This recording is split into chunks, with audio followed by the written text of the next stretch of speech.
Now it's our second part. Greetings, Sameh. You heard me? Yeah. Yes.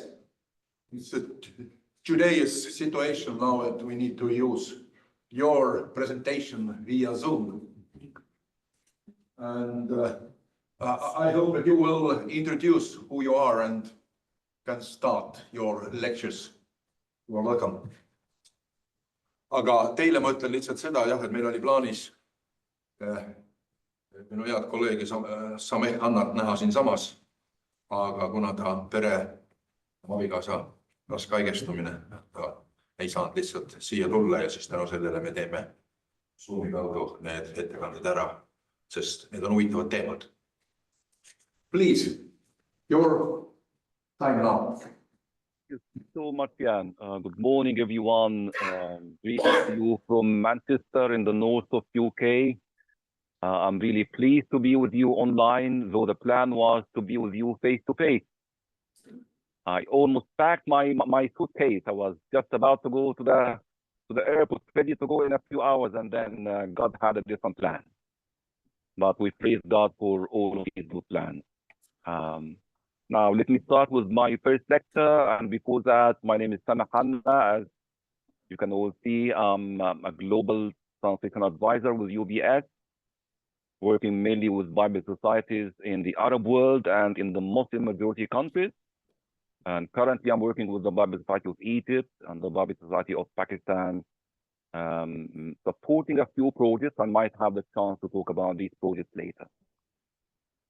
Just let me ask you first, can you see my slides on the screen? I'll try to share them. Yes. Yeah, yes. Very good, very good. And you can hear me clearly? Yes. Fantastic. Almost. Fantastic. Okay, okay. So, as agreed earlier, these two lectures, one of them, the first one of them, is about the history of the Arabic translations of the Bible. And that history goes back to the 9th century. And I will stop by the 17th or 18th century. And the second lecture, I'll be talking about modern and recent developments in the Arabic translations of the Bible. First of all, I would like to apologize for all brothers and sisters who don't speak English.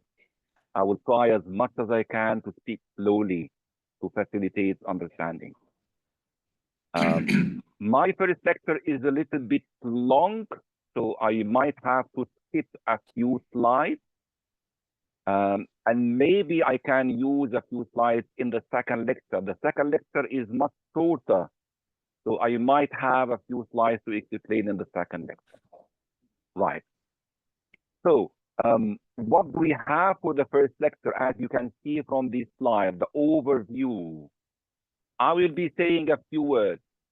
Please, at any moment, if you cannot see the full, let me try to see if you can see the full slide. Let me try again. Can you see the full thing now? Yes. Oh, is it better? Very good, very good. So now, the overview, these are what I want to share with you about today. First of all, I would like to share a few key assumptions about translation. What is translation, generally speaking?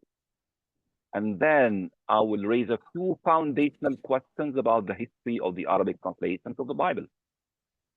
And most of my lecture will be all about showing you some key moments, some important moments in the history of the Arabic translations of the Bible. And then I will conclude with a few ideas. Now, key assumptions about translation. As we all know, translation is more than a transfer of meaning from a source language into a target language. It's not only about transferring words and grammar and sentences. It's something much more than that. And that is because meaning is a complex thing. The meaning of any given text is shaped by the culture which produced that text. So when we talk about the meaning of the biblical text, we need to talk about the biblical culture which produced that meaning.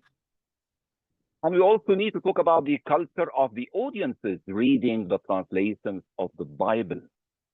And the main job of the Bible translator is to try to mediate, to try to move between the biblical culture and the culture of the audiences reading the translation. Also, another important assumption has to do with the translators. We usually think about translators as mediators of meaning. But in many cases, including the case of the Bible, translators are makers of meaning. Sometimes translators need to think of a new word because some of the biblical terms do not have equivalent in the target culture. So the translators need to be creative, need to make meaning, not only to transfer meaning. And finally, translation choices are shaped and conditioned by the socio-cultural and theological backgrounds of the translators. Some of us might think that Bible translation should be objective. Of course, it should be objective. It should be neutral. But practically what happens, we are all human beings. Translators come from a specific background, theologically, socially, and culturally, and these backgrounds shape the translation. Now, a few things about the history of the Arabic translations of the Bible. So first of all, the study of the Arabic Bible is a new discipline, is a new field. It has started slightly more than a decade ago, more than 10 years ago. So it's a new field. And this field is still developing its research methods, its methodologies, and its theoretical framework. And one key difficulty about understanding the history of the Arabic Bible is that we have thousands of manuscripts scattered all over the whole of the Middle East, and sometimes in some libraries, in some monasteries, in some archives, outside the Middle East as well, in Europe and in Asia. So understanding all of these manuscripts, we're talking about 10,000 manuscripts, understanding all of them might not be actually easy. And the other difficulty that makes it difficult to write a history of the Arabic translations of the Bible is that we don't know much about the socio-cultural context. Because when you have a manuscript coming from the 9th century, all you have is the translation. You have some comments on the margin. Sometimes, if you are lucky, you can have the name of the translator at the end of the manuscript in the colophon. If you are lucky, you can have the date of the finishing of the translation. But sometimes we don't have all of these details, which make the translation very difficult. Needs research, very difficult. Now, foundational questions. What are the key questions that we need to ask about the history of the Arabic translations of the Bible? First one is, were there translations by and for Arabic-speaking Christians and Jews before Islam? Did we have any of these translations before Islam? That's the key question. Second, who produced the translations and for which purpose? Third, how did these translations develop over the years? And finally, which socio-cultural conditions shaped these translations? I might not be able to answer all of these questions, but I'll just share with you a few glimpses, a few samples from the translations that might help us to answer these questions. But before that, let me share with you the status of scholarship. What kind of research do we have at the moment about the Bible in Arabic? We do have some research done within the Arab world, produced and published in Arabic, mainly in Lebanon and Egypt. These are the two countries which produce research on the history of the Arabic translation. So in Lebanon, for example, as you can see from the screen, you have a series of publications by a research center in Beirut. Pray for Lebanon, pray for Beirut. And this center is called the Center of Arab Christian Heritage. Yeah. Outside the Arab world, actually inside the Arab world, at the University of Balaman in Beirut as well. That's in northern Beirut, in the north. The University of Balaman, run by the Maronite Orthodox Church. They have a research project called Pavon, the platform of the Arabic versions of the New Testament. And now they have some partnership with some universities in Europe. And the idea behind this project is to try to put some digital format of manuscripts of Arabic New Testament online. They have managed to do that. They are still struggling for obvious reasons. Nowadays, the economy in Lebanon and the political status in Lebanon. But they have already put some manuscripts online which can be checked digitally. Now, outside the Arab world, there is a few research projects. One of them is very well known. You might have come across that. It's called Biblia Arabica. That's a big research project, which is a collaboration between researchers from Tel Aviv University and researchers in Berlin University. And many of the publications of these projects have been published by the Dutch publisher, Brill. A few of them actually is this one, the Pauline Epistles in Arabic. That's the history of the Arabic translations of Paul's letters. And this one too, the Arabic versions of the Pentateuch, available by Brill. And this is another French publication about the epistles of Paul in Arabic, also published by Brill. If you really want to know something about the status of research on the Arabic Bible, this is a publication that I can recommend to you. It is available free online. That's the whole book. I have sent to Brother Jan the presentation, so you can check this book online. You can find it and you can know something about the status, questiones, what is actually happening now in the field of the Arabic translations of the Bible.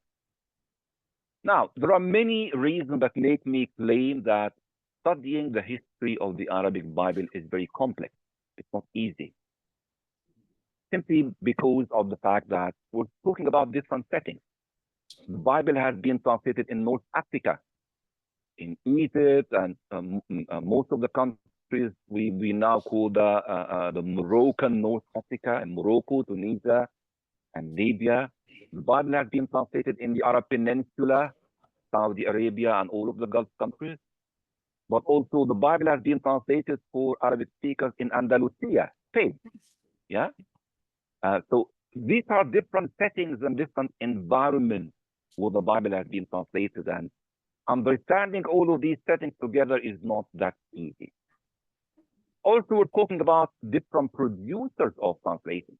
We're talking about individuals, but mainly in the manuscript culture before the printing press. All of the projects were done and initiated by big institutions like the Catholic Church, mainly in the 16th and 17th century, and by some Protestant missionaries, mainly in the 19th century. So different producers. Also, we're talking about different audiences. Some translations are done for Christians, for Jews. Some of them have been done for Samaritans, Arabic-speaking Samaritans, especially the Samaritan Pentateuch. And some of these translations have actually been produced for Muslims who speak Arabic. And there are different functions. Some of these translations are produced as lectionaries. They are meant to be read out loud in the church. So the focus is on the phonological and the phonetic qualities of these translations. Some others are produced as illustrated Bibles. And later in the 19th century, people started talking about personal Bibles, Bibles which can be read at home. Right, so now let's look at geography. Before Islam, as I've said, we had Arabic-speaking Christians and Arabic-speaking Jews. And these two different communities, they needed Bible translation, right? So I've just mentioned about North Africa and Egypt. So Egypt, for example, before Islam, all of these countries before Islam, they did not speak Arabic. It was only by the 7th century that for Arabization policies, all of these countries had to adopt Arabic as their language of communication. Yeah. But before that, speaking and communication and worship was in other languages. So, for example, in Egypt, the language of the liturgy was in Coptic, the Coptic language. If you go to ancient Palestine, the language was Greek. If you go to the Syrian or the Syriac Church in modern-day Iraq, the language of liturgy was Syriac. If you look at the Arabic Peninsula, all of what we know now as Saudi Arabia and the Gulf countries, they had Arabic-speaking Jews and Christians, and they were either using Hebrew or Syriac, right? But after the coming of Islam, all of these nations, all of these Christians and Jews, they had to adopt Arabic and they had to translate into Arabic. So as you can see from the map, if you focus on the Arab Peninsula, you can see some tribes. Some of these tribes were mainly Christians. So if you look at the Ghassanids, for example, mainly Christians.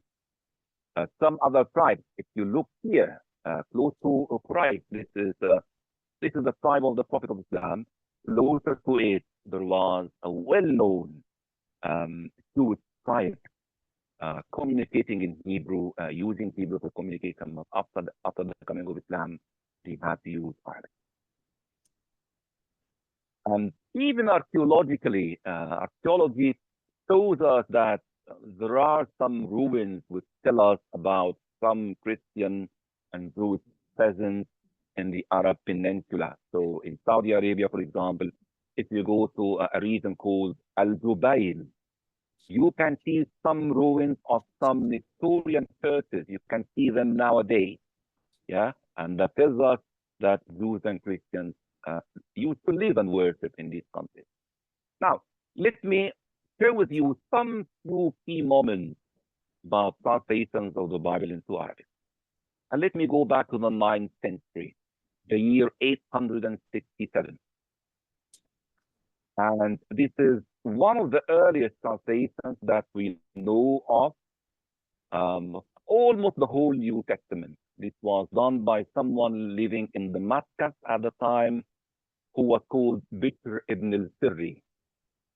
And this codex, it's very well known. It's known as the Sinai Arabic Codex number 151. And we have most of the letters of Paul. And if you examine the language raises a number of questions. So, for example, if you look at the image to the right, this is the very first page of the Arabic translation of Paul's letter to the Romans, this one here. And image to the left, this is the Arabic translation of 1 Corinthians, right? Now, if you look at the opening sentence, in each of them, you can spot some key differences. So with Romans, you have the Christian cliched sentence in the name of God the Father, the Son, and the Holy Spirit.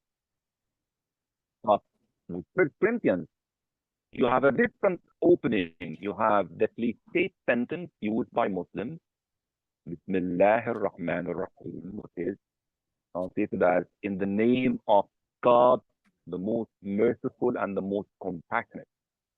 That's in the same codex. That's by one translator. And of course, this raises many questions. Were these kind of Muslim sentence, Muslim language added later by another scribe, or was it used by the same translator, this man, Ibn Sirri? And if these language, these two different languages were used by the same translator, what does that tell us about Arabic-speaking Christians at the time? Did they find it okay to use the language used by fellow Muslims living with them? Were they trying to reach out to them? All of these questions are raised by many researchers. We don't have conclusive answers, but we're still doing some research about what is it that might have happened behind these translations. Another example comes from another well-known manuscript that is called Arabic Sinai 310.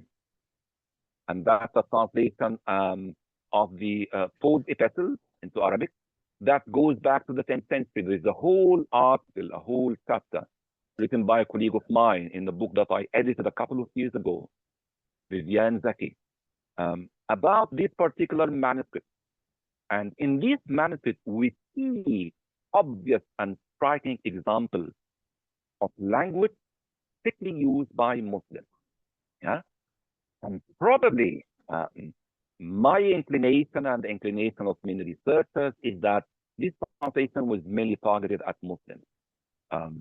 So I'll just share a few examples with you. For example, translation of Romans 2:10.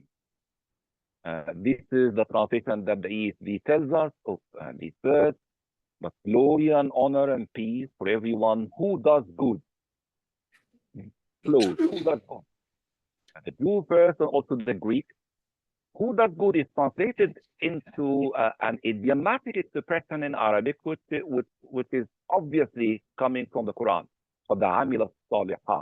In Arabic. This is obviously Quranic. That's an idiomatic Quranic expression. The same applies to 1 Corinthians chapter 15 and verse 35, where Paul says, but someone will ask, how are the dead raised? Very famous chapter about resurrection.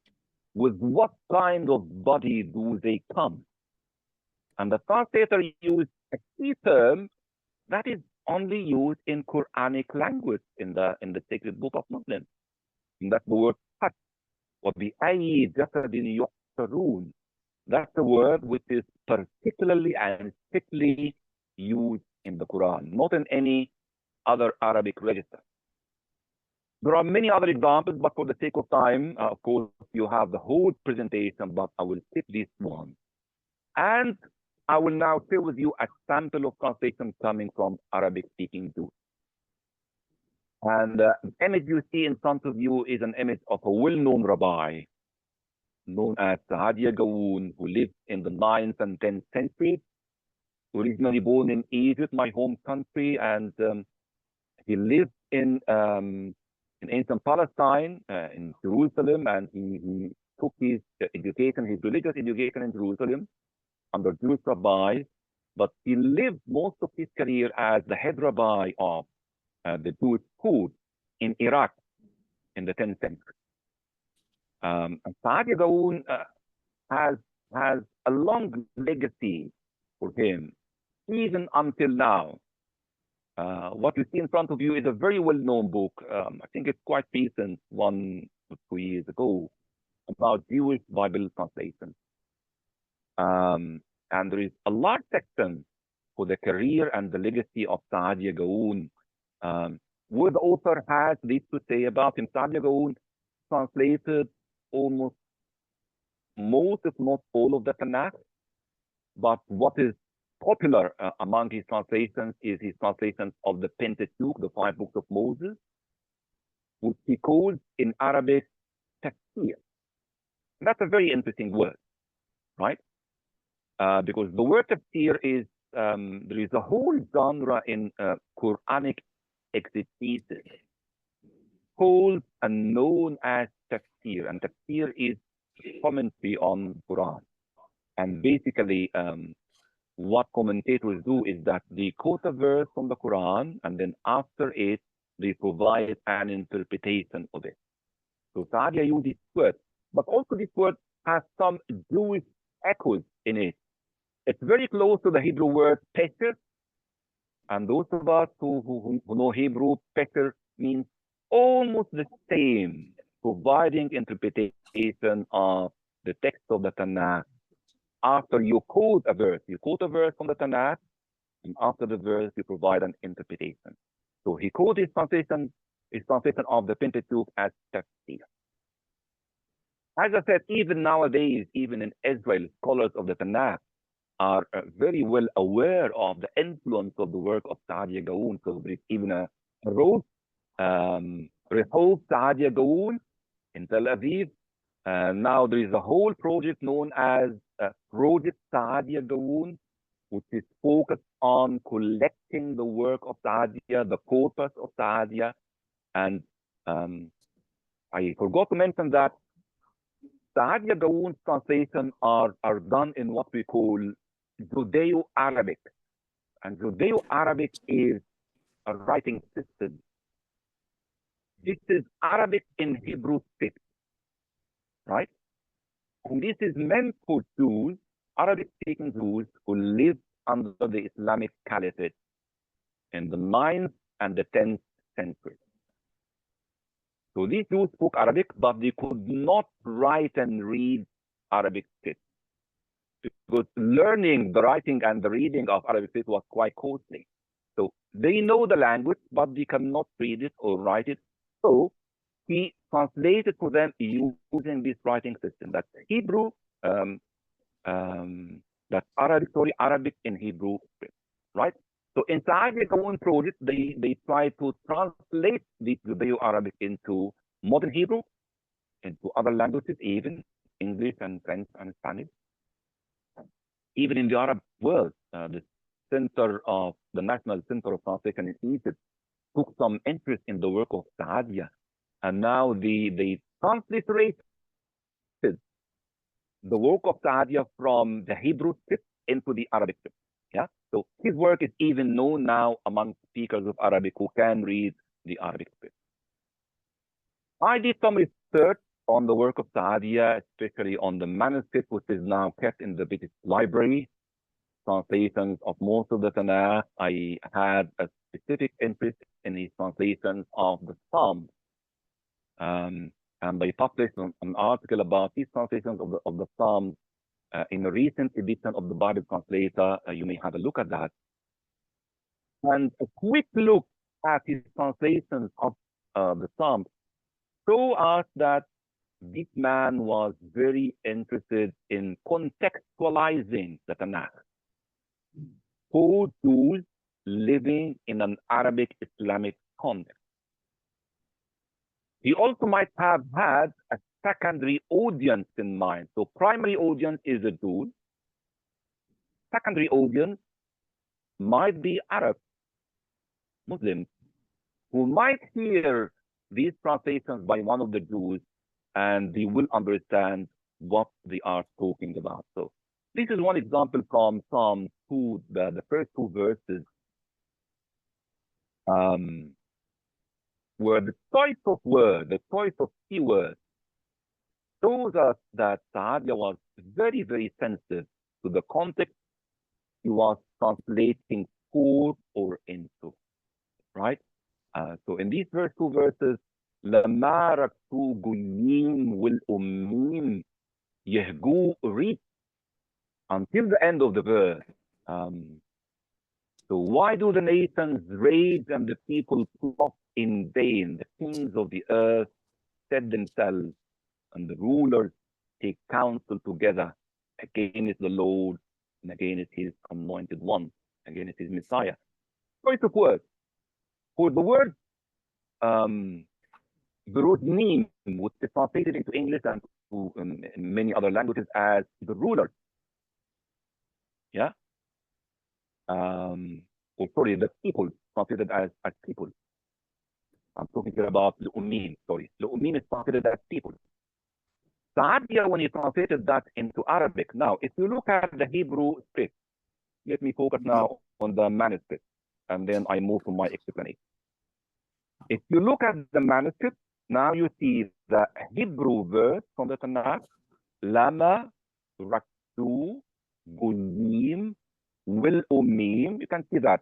And this is underlined in white.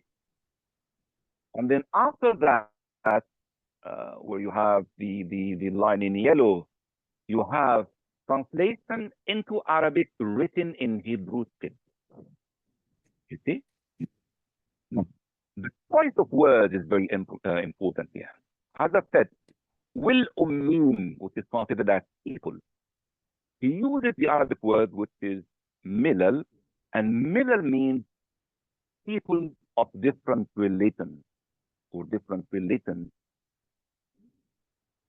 It's not clear to me why he made that choice, but one of the speculations is that he tried to show that like the Messiah of Adonai, the Messiah of the Lord in Psalm 2, the Jews living under the Arabic Islamic Caliphate might have been persecuted by people from other religions. So it might be a subtle criticism of the rulers, the Islamic rulers in the Islamic Caliphate. And that's why when he came to translate Rudnim, which is translated in many other translations as the rulers, he chooses a particularly Arabic word known in the Caliphate, the Islamic Caliphate at the time, which is Wazir or Wazir. That's an official title, which is used to refer to the man who is the right hand of the Sultan of the Caliph. So he was intentional about using these words. There are many other examples. One of the things that he was really interested in is interpreting anthropomorphic expressions in the Tanakh, because that's a big issue in Islamic theology. They are totally against the personification of God, the character of God. So Saadia, in his translation for the Arabic-speaking Jews, he tried to interpret all of these expressions. We can see that in Psalm 2 as well. To say Bashamayim Yitzhak Adonai Yilag Lamu. He who sits in heaven laughing. The Lord holds them in derision.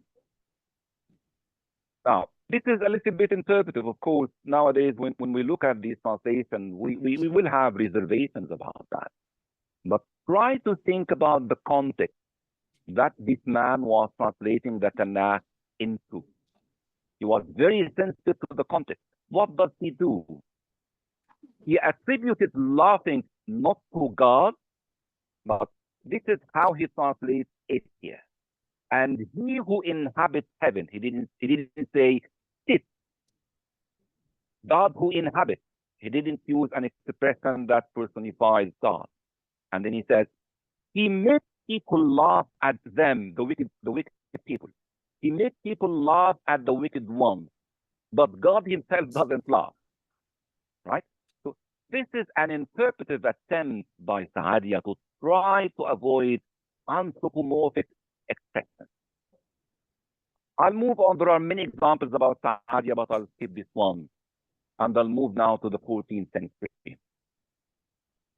Jan, please try to alert me if I approach the end of my time, if you can just raise your hand or shout and tell me if I have 10 minutes or 5 minutes, just alert me. Right.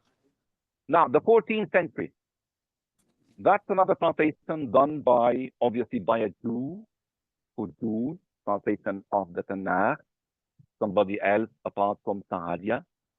And when we look at the expressions, we see obvious expressions used only by Muslims. One of them is the cliched opening of any chapter from the Quran, Bismillah ar-Rahman ar-Rahim, in the name of Allah.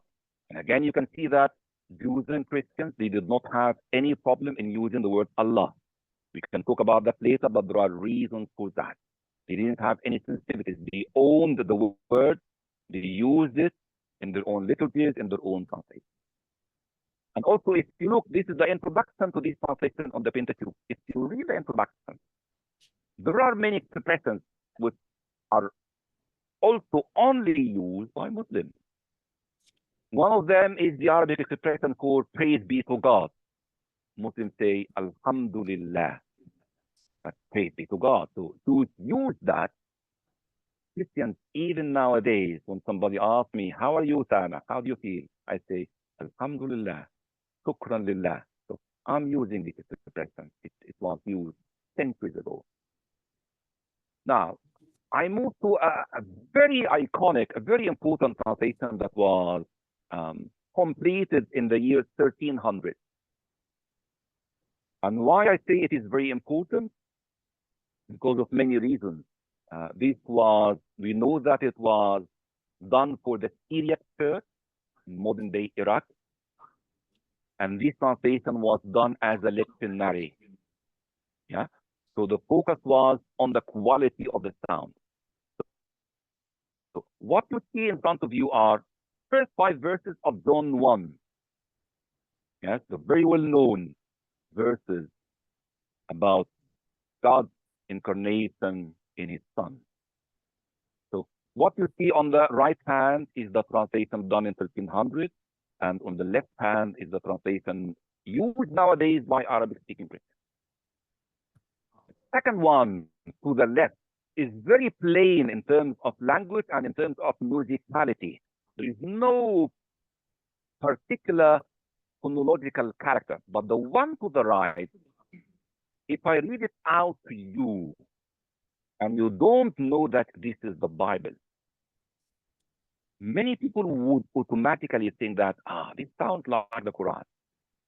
And remember, this translation was done to be read out loud in the church. Yeah? So I'll just read the first few verses in Arabic to make you aware of the quality of the sound, the recitation in Arabic. Now I'm reading this one, the one done in 1300. John 1, the first 5 verses. في البدء كان الكلمة موجودا في الأزل والكلمة لدى الله لم يزل وكان الله معل العلل هذا كان في القدم موجودا عند الله وما انتقل كل كون بيده وهو له فعل. And what is happening here is that the translator is using one rhyme scheme for the whole of Zone 1. That's a very long chapter. Using the same rhyme scheme, same ending in every verse. This is typical of the music of the Quran. Yeah?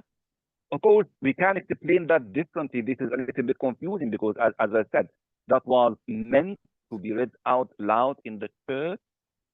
But probably the translator had a secondary audience in mind. And he might have thought that I want also non-Christians to listen to that and to appreciate that as well. I'll move on. This is another lovely example that comes from the 13th century. That's a translation of the Gospels, the 4 Gospels, that's done by a Christian for Christians. Nowadays, in mission studies, people talk about translation as incarnation. And I used to think that the concept of translation as incarnation is a recent one. But when I look at this translation coming from the 13th century and the introduction of these translations, notice here how the translator talks about the language of the 4 Gospels. For him, this is a language to be touched and to be smelled and to be felt. Yeah. So he talks about the language of the Arabic translation as if it is a body. This is an incarnated translation. So he says here, I appeal to the light of your mercy, God, and take up the interpretation of your holy book, the foundation of life and happiness. Translating it from Greek into Arabic, so on. And then he says, and use this translation to remove the roughness of the sentence through looking at it, just by looking at the text, or listening to its content, or touching the text, tasting the sweet fruit of its life-giving teaching, and smelling the scent of its joyful literature that dispels unpleasant pain and hurtful obsession. Isn't that beautiful? And that tells us that these translators really understood what it means to do a translation that is incarnational. Yeah, it is obvious in this case. Now, all of what I have been talking about belong to the manuscript culture that well before the 15th and the 16th century. And in manuscript culture, experiencing the Bible was done collectively. People in the Arab world did not have what we call now a personal Bible. If you want to experience the biblical text, you go to church. You listen to it together as a community. But there was no personal Bible because producing a manuscript of a translation of the Bible was very expensive, extremely expensive. Yeah. So I'll just give that something about the manuscript culture. That's an example of a well-known manuscript, Vatican Coptic 9, that goes back to the 13th century, 1205. And in the introduction, you have a word of warning by the Archbishop saying that this manuscript should be kept in the chapel for collective reading. No monk is allowed to take it into his own room. Otherwise, this monk will be subject to excommunication. So rules were very hard. The Bible is for the community, not for personal consumption, personal experience. Also, we can notice a few things about these manuscripts. They were done in bilingual editions, usually Greek and Arabic or Coptic and Arabic, right? And you can see the beautiful handwriting here. And you can see the use of gold, the ornamentation of the manuscript.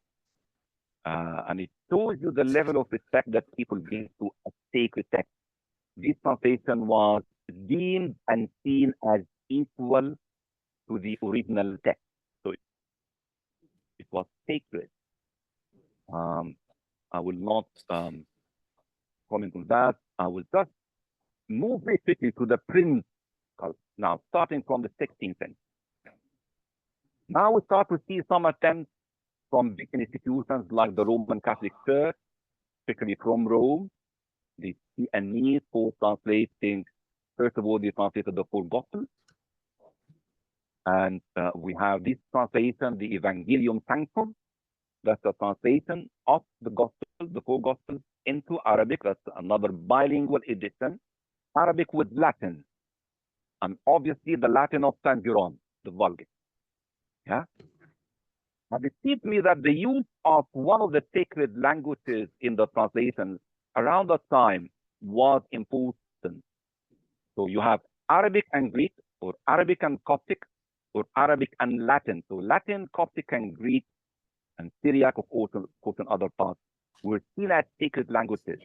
If you have the translation side by side with the original sacred language, it gives a high status for the translation. Yeah, for both Christians and for Muslims as well. This complete translation of the Bible into Arabic was also done by the Roman Catholic Church. That was back in 1671, translation known as Biblia Sacra Arabica, or the Arabic Propaganda. Yeah, and that's a full translation of the whole Bible, including the Deuterocanonical book. Yeah, and this translation shows us something about how the Catholic Church operated and initiated and developed translation process. And please pay attention here. I can talk more about that later. Pay attention. there is a difference between the way the Catholic Church did translations of the Bible and the way Protestant missionaries started doing translations, especially starting from the 19th century. The Catholic Church started earlier, yeah, but there is a difference in the process. So for the Catholic Church, they usually try to look for somebody local. They look for a bishop or priest who knows biblical languages in the Arab world. They ask him, they commission him, and they give him all the facilities. All the consultants they have from Rome, they send them to him to help him with the translation.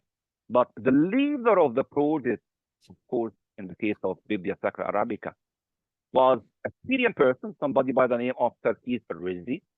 He's a native, he's an Arabic speaker. He was the Maronite bishop of Damascus at the time. And he started the project. He couldn't complete it because he died after a few years, but he started the whole project. And he was a very good translator, not only into Arabic, but also into Syriac. And that's an example of a translation of the Psalms into another writing system, that's Gashuni. Gashuni is a writing system of Arabic and Syriac. We don't have time to talk about that, but that shows you how clever this man was. When I was in Beirut, in Lebanon, a few years ago, I went to do some research, and I visited this monastery, the monastery of Qazaqiya in Beirut. And this printing press that Sarkis, this man, brought to the Arab Middle East is still kept until now. You can see it. This is the first printing press in Syriac letters. You can visit it and you can see it. Now, two things about this translation. You look at the introduction, you look at the translation, the language, of course, is what we nowadays call common language. This is not a special language for Christians. This is a language that any Arabic speaker can understand, including Muslims. Yeah. So what you see on the screen is just a few expressions, a few examples only from the introduction. The translation itself is packed with examples. So again, using the name of God, Allah, may Allah be blessed, Tabarakallah, that's a typically Islamic expression, sometimes used by Christians. Many other examples, Allah subhanahu wa ta'ala, praise be to God, and many other examples. And even in the introduction, they say a few things about the language of the Bible. And that's another difference between Catholic translations and Protestant translations in the context of the Arab Middle East. Catholic translations, Catholics are not worried to talk about text-critical issues in the translation. Yeah. So they talk in the introduction. Remember, this was done in 1671, many centuries ago. And Catholic scholars did not shy away from talking about some differences between variants, between manuscripts. And they mention that, but they say that this does not affect the overall meaning, but we have to be honest about it. And they mention that in the introduction. I'm almost approaching the end of my first lecture. 1857, this is the first Protestant translation we see into Arabic. Yeah. And that was done by a Protestant missionary living in Cambridge, Samuel Lee, in collaboration with this person, a well-known linguist and scholar and intellectual, a well-known figure in what we call the Arab Nahda or the Arab Renaissance. Arab Renaissance is a period of time that extended over almost a century, which witnessed a lot of developments in the Arab world, a lot of translations, not only of the Bible, but of theater, of scientific books, and many other things. So this man collaborated in the translation with the missionary who acted like a consultant, like a modern-day consultant. But what is interesting about this translation is that this man, Faris al-Siddiq, he was also a traveler. And he used to travel from Beirut to come to Cambridge, staying with Samuel Lee for many months to work and collaborate with him. What is really interesting is that he wrote down all of his reflections, all of his observations about this collaboration with the white missionary, the British missionary, Samuel Lee, in a travelogue that is available online now. كشف المخبى عن فنون أوروبا, revealing the hidden art of Europe. And he says a few things about this British Orientalist, he calls him. And his view of him was not that positive. So he says that one of the things he says that these missionaries do not have interest in our language, Arabic, for its own sake. They only have interest in it as a tool that enables them to understand Hebrew. Yeah. So this is one first negative thing. Second thing, he says something about the literalist mindset, translating word for word. And that's the process that Samuel Lee, the British Orientalist, the British missionary, always recommended and insisted on following by Faris al-Siddiq. So, for example, here in this extract, Siddiq talked about the translation of the Hebrew attention getter, hinne. We usually translate that as behold, hinne. Yeah? And he makes fun of someone. He says that he only has one word in his mind that he wants to keep using it in every place, wherever the expression hinne is used, without considering the context and the structure and the syntax and so on and so forth. So he wasn't happy with the literalist mindset. There are many examples that he gives in his travelogue. This is my last slide to end my first lecture. Just to wrap up and to repeat what I have said earlier. Research on the history of the Arabic Bible is very complex because we're talking about different producers, different audiences, and we're talking about different strategies depending on the audience for whom the translation is produced. We're talking about different communities, and we're talking about different ways of doing things. We started to see that when we make a comparison between how the Roman Catholic Church did translation and how the Protestant missionaries started doing translation. I will stop here if you have any questions, and then Jan, you tell me if you want to have a break before the second lecture or if you want to move ahead. Thank you so much.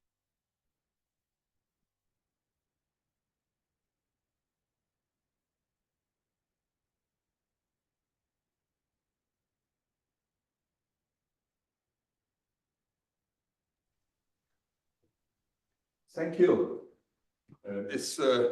I hope, ma loodan, et olete enam-vähem kuulnud. Mis te arvate, et kas me jätkame teise loenguga ära ja esitame küsimusi pärast, eks? What do you think, Sameh? Maybe you can continue with your next lecture. And after that, after both lectures, we have time to ask more questions if we have enough knowledge to ask. Yes, if this is fine for you, I can do that. Yeah, okay, thanks. So now, this presentation is a little bit shorter, because in the first presentation, I was talking about a long period of time from the 9th century until the 17th or even 19th century. Yeah. Now, I will start talking about the translations which are available nowadays by different Bible societies in the Arab world. And I will start by this one, what is now called the Arabic Van Dyck. But as you can see from the date, this is not a new one. That's a translation which was done back in the 19th century. This translation is still used until now. So it is used in all of the Protestant churches. It's even used in the Orthodox Coptic churches. For the Catholic churches, they have their own Arabic Jesuit translation. I will talk about that later. Yeah? But Of course, this was named after an American missionary called Cornelius Van Dyke. That is why it is called the Arabic Van Dyke. Although this name is not correct because it was actually done by a team. It was done by many persons, not only one translator. So from right to left, the man who started the translation is another American missionary. And by the way, this was funded by the American Bible Society. Was also funded by the American something called the American Board of Commissions for Foreign Missions. Yeah. So they sent this man first. His name is Eli Smith, and this man used the support of a native, a linguist called Masih Al-Yazdi. That second image. And then Eli Smith died almost after 10-15 years of the start of the project. And Cornelius Van Dyke, that's the third image, took over from him. And Cornelius Van Dyke used the help of another native, somebody who was really well known, a linguist and a man of letters and an intellectual, and of course, somebody who gave us the first encyclopedia, the first Arabic encyclopedia called Butrus al-Bustani. That's the fourth image. And then the very last image to the left, not many people know about that. They use the help of an imam, a Muslim sheikh, and they asked him if he can look and examine the vowelling, the Arabic grammar. They wanted to make sure that the grammar and the vowelling is correct and sound. So they brought someone who has some specialist knowledge of Arabic grammar. Few interesting things about this translation, and of course, now there is some research done about this translation, and some of this research is done about the report. Cornelius Van Dyke and Eli Smith, they used to send some reports to the American Bible Society and to the American Board of Missions, of Foreign Missions. And in this report, they say something about the translation policy. Yeah? And in one of these early reports, they say something like that, something about avoiding the use of Islamic terminology. So they make it clearly, if you look at the lines in italics, they say all native Christian scholars, they mean the Arabic speakers with them, they decidedly objected to this, to the use of Islamic terminology. It was agreed to adopt a simple but pure, what pure is very, very controversial. What is pure?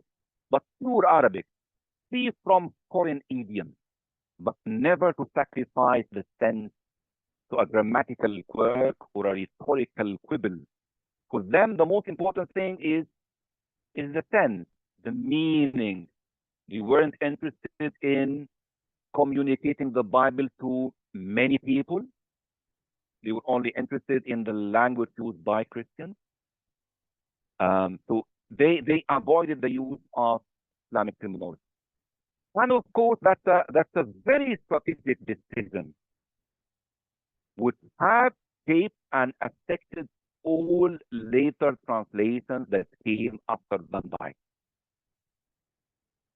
After 1865, it's very difficult. We'll see some attempts, but it was very difficult for translators to produce what we call common language Bible, a Bible that is for everyone. Why? Because Van Dyke had an authority. It was printed, it was widely circulated, it was accepted by many denominations, Protestants and Orthodox, and that made it difficult for the Bible Society and for many other Bible agencies to produce common language Bible. Yeah? Just for example, just to give you an example about avoiding Islamic terminology. Now, we have here a comparison between a translation that I shared with you in the 1300s, which was typically common language, was very inclusive, language understood by both Muslims and Christians, and then the Van Dyke. So, for example, for the Greek term nomos, law. So Bawi, the old one in the 1300s, it used a word. All of us know, even those who don't speak Arabic, the word sharia. You must have heard that. Sharia, right? But in Van Dyck, when you look at Van Dyck, he used a transliterated word. He transliterated the Greek word nomos into Arabic, and he said namus in Arabic, just to avoid the use of a word that might sound Islamic. Yeah. Another word, the word for matitet, disciple. Old one use the word which is used in the Quran. Because remember that the Quran, a large percent of the Quranic stories, the Quranic narratives are taken from the Old Testament. If you don't know about that, and of course there is a few chapters about the life of Christ, not many chapters, but many chapters taken from the Old Testament, right? So in the Quran, they have this term, Hawari, which means disciple. But for Van Dyck and his colleagues, they said, no, we're going to transliterate from a Hebrew word. So they use the Arabic word talmiz, very close to Talmud in Hebrew. Yes, talmiz, somebody studying the Sharia, somebody studying the law. Another word, a third word, analemsis, which is the ascension of Christ. Old one, use the word from the Quran, al-Mi'raj. Van Dyck, the new one, they stayed away from this one, and they coined a new word, they used a new word called al-Su'ud. Yes, there are many examples about that. Another translation strategy used by Van Dyck is avoiding the use of colloquial Arabic. And here I have to stop for a few minutes and talk about the linguistic situation in the Arab world. If you don't know, in the Arab world, we have what we call diaglossia. The language we speak in daily life is a little bit different from the language we use in written communication and the language we use for the news, the formal language we use in formal speeches, in conferences, and so on and so forth. Yeah. So Van Dyck and his colleagues, they said, we are not going to use everyday Arabic dialect, everyday Arabic language. Again, which had some impact, it had some effect on later translation. And this is an extract from one of the reports. In one of the reports, they say, we are not going to use Arabic dialect. When they celebrated the launch of this translation, one of the Arabic natives composed a hymn, and this hymn was translated into English by an American missionary. And in this hymn, they said, they made a prophecy, but this prophecy did not come true. They said that this translation will be the last one into Arabic. If you look at the English version of this hymn, they say here, Lord, spare thy servant, they mean Van Dyck, through whose soil thou givest us this of book the last. He made a prophecy. This is the last translation into Arabic. This will be enough for all Arabic speakers. That was not a true, correct prophecy. And that's to teach us a lesson. In the world of Bible translation, we always need new versions for new audiences, simply because the language is changing and developing. And we as Bible translators and as Bible societies, we need to be able to cope with that. There is nothing called the last translation. And history tells us that a few years after the launch of the Protestant translation, the Jesuit mission in Beirut, in Lebanon, they rose against it and they wrote against it. And they accused it of many charges. One of them, they said that this translation challenged the authority of the Catholic Church, things like that. They mention translations of words like Presbyteros. And all of the old Catholic translations, the Arabic propaganda, the one published in the 17th century, the Catholic translation used the word which means peace. But the Van Dyck translation, the Protestant one, they use a word which means an elder, simply an elder. And these raise some controversy and some tension. So this is one of the writings which criticize the Van Dyck translation. And a few years after the launch of the Van Dyck translation, the Catholics launched their own Arabic Jesuit translation, 1881. Yeah. And this translation was based on the tradition of Catholic translations. As we mentioned earlier, Catholics like to use common language. They were not in favor of setting up linguistic walls that separate communities. They were very much in favor of producing translations that everybody can understand inside the church, outside the church. And these were very popular translations, as we can see from the statistics. So, of the Catholic translation, they produced 9 editions, and we know for a fact that the 8th edition sold 60,000 copies between 1988 and 2000. So that was very popular at that time. After the Arabic Jesuit translation, 20th century, we have a number of attempts, but all of these attempts, I have to say, they struggled, they significantly struggled to challenge the authority of the Protestant translation of Van Dyck. One of them, someone is looking at my door, I hope my daughter will answer that. One of them is what we call, that's a translation that came out in 1992. And this translation was done by the Bible Society of Lebanon. And this was meant to be an interconfessional translation done by Catholic, Protestants, and Coptic Orthodox scholars. And this was a big thing at the time. How can the Bible Society of Lebanon get all of these scholars together under one roof, talking about the translation of the Bible, including translation of the DC book? Yeah, so that was a big thing. And what is interesting about this translation is that it tried not to use the Christian jargon, Christian specialist language used by the Van Dyck translation. So they brought a poet, a Christian poet from Lebanon, and they asked him to stylize, to make the language sound poetic and good and literary, but common language for everyone.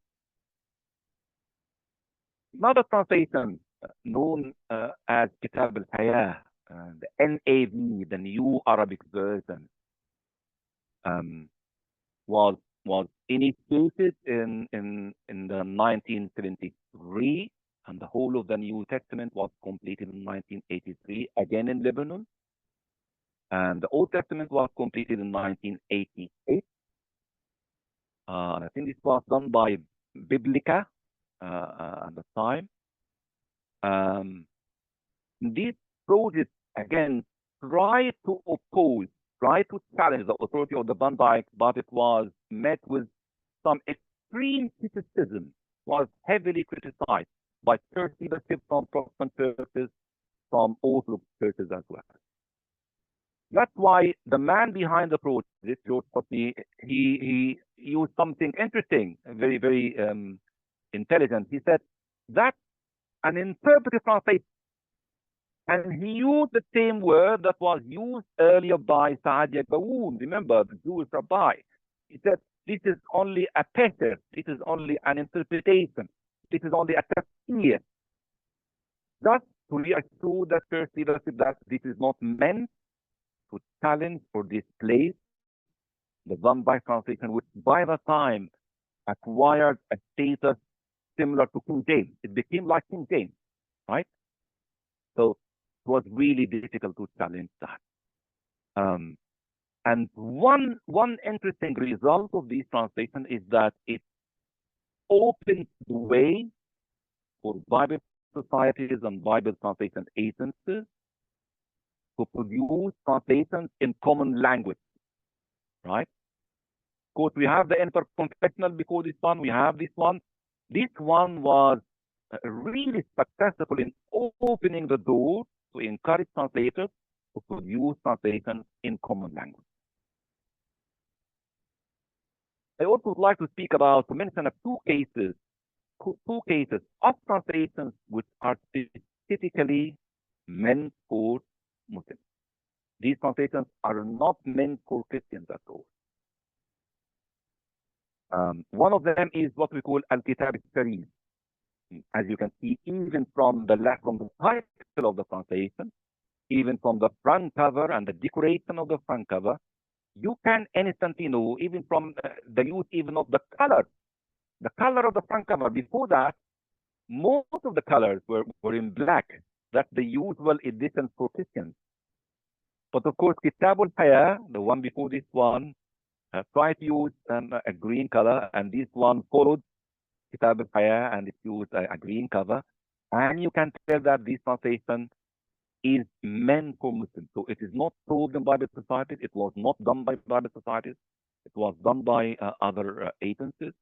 So this one was done actually by an Egyptian Christian who had an experience. He was trying to share the word of God with his Muslim friends. And he wrote about that, and he said that whenever I share with them from the Van Dyck, from the 1865 translation, they don't understand. They find it difficult to engage with the Bible. So he thought of starting a new project that makes the Bible accessible and understandable by his Muslim friends. So started with the New Testament first, and he called it Al-Injil al-Sharif, and the word Al-Injil, this is the Arabic transliteration of Evangelium. So in Arabic, we use the word Al-Injil. Again, it is used in the Quran, and use the word Al-Sharif in Arabic, which means noble. That's a word which used to describe the Quran as well. And then after the Old Testament was completed in 2000, he called it Al-Kitab al-Sharif. That's the holy book, the noble book. Yeah. And after that, we have another attempt a few years later. Another attempt, which is again meant for Muslims, but this went a little bit extra. The language is more and more very close to the language of the Quran. And this translation was called The True Meaning of the Gospel of Christ. Again, it wasn't done by the Bible Society. Of course, if you look at the situation of Bible societies in the Arab world, the situation is very sensitive. Bible societies are government charities. So they cannot produce these translations that might cause sensitivities with the government. These translations are done by other Bible organizations, other Bible agencies. Bible societies cannot produce or sell these translations. But we have The True Meaning of the Gospel of Christ in 2 volumes. It started in 2005 by a Syrian author. Himself, he was a convert. He comes from a Muslim background, Mazhar Malluhi. And as you can see, the translation was completed and published in 2008 by a publisher called Al-Kalima, a particular publisher, not a religious Christian publisher. And the project was conceived as a culturally sensitive translation aimed for Muslims who are not familiar with church language. And it wasn't only a translation. If you look at the volume, I have them on my shelf. It has a very long introduction, and it has 26 articles published with the translation. And these 26 articles address issues. They are done by scholars, Christian scholars, to address some problems in the Muslim mindset about the Bible, about the Trinity, about the incarnation of God. all of these issues would cause hurdles and problems for the Muslim mind to understand the Bible. 26 articles. And then second edition of the two meanings was published in 2016. So the first volume was only the four Gospels and the whole letter. Second volume, the first one was the Gospels and the Book of Acts. Second one was all of the letters and the Book of Revelation. That was published in 2016. But after that, the translation caused some controversy in the evangelical world because of the issue around familial language, translating the language around father and son, which is an issue for Muslims. And after this controversy, the people behind the two meanings issued a new edition following the recommendations by the Evangelical Alliance. They asked them to do some corrections to avoid some misunderstanding. There are many other aspects about this translation, but we don't have time for that. But one of the attempts to challenge the Van Dyck translation was to produce translations in the spoken Bible. As I mentioned earlier, Van Dyck was in the classical Arabic, very high language, only used in formal situations, in writing, language of the media, but it's not what I can call the heart language of the Arabic-speaking people. This is not the language that I use in my everyday language. So there have been some initiatives in history which try to produce translations in the colloquial, in the spoken Bible. One of them actually was done by a British missionary living in Egypt. He was a civil engineer, Sir William Wilcox. He tried to produce a translation of the four Gospels, Book of Acts, and some extracts of the letters. I'm not quite sure if he translated the Book of Revelation. With the help of a native speaker, a Christian person from Egypt.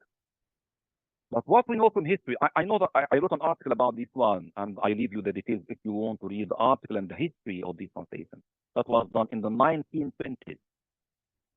But what we know from history is that this translation did not survive after the 1940s. After 2 decades, after 20 years, nobody used it. And it wasn't republished, no new edition. Because the problem is, it was very strange for Egyptians and for Arabs to see spoken language written on the page. Spoken language is for oral communication. When you use spoken language in print, that was kind of confusing for Christians, and they couldn't use this translation. After that, there were many attempts, especially by the Bible Society of Egypt. If you go to the website of the Bible Society of Egypt, they have their own YouTube channel. You can see many projects trying to produce translations in the dialect, in the Egyptian dialect, not using print editions, but using audio and video and many other mediums. And that clicked, that was successful. That was very, very helpful. A few years ago, they started the translation of the New Testament, of the Gospels, actually, into the Arabic Sign Language. They haven't completed it yet, and they finished a few Gospels. And this is one other example that shows that the Bible Society is trying to go beyond print editions, trying to speak the language of the age. Bible is not only in print, but it is available for the language of different audiences, including the deaf community. Now we are moving into that digital age. So now we are working on a translation of, I am the consultant of a translation of the New Testament into Egyptian colloquial Arabic. But our aim is not to publish it, at least now, to publish it in print edition. But now we are putting it as an application, as an app, and it is recited, it is grammatized, right? which is becoming very widely used. The number of downloads now, I forgot the statistics, but it's becoming widely popular among Egyptian Christians. It's quite low. To conclude about the recent development, as I have mentioned earlier, the continuous influence and legacy of the 1865 translation is still ongoing.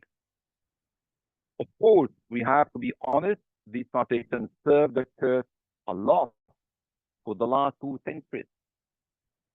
But as we all know, as many translations like King James, it is exercising, it is affecting negatively any new attempt to translate the Bible for new audiences, especially in the colloquial, especially for non-Christian audiences.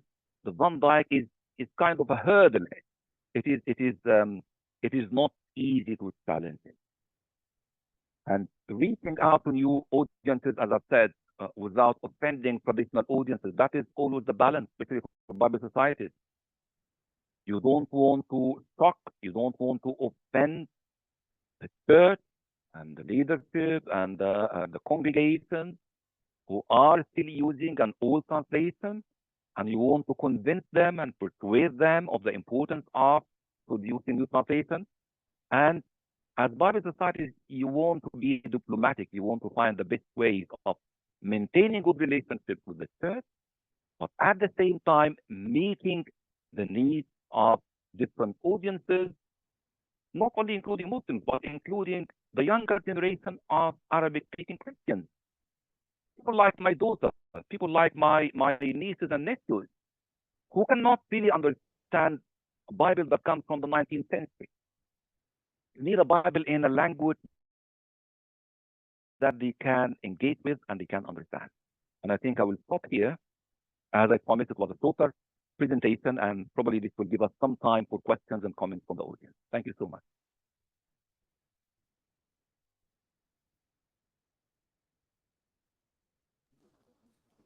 Thank you.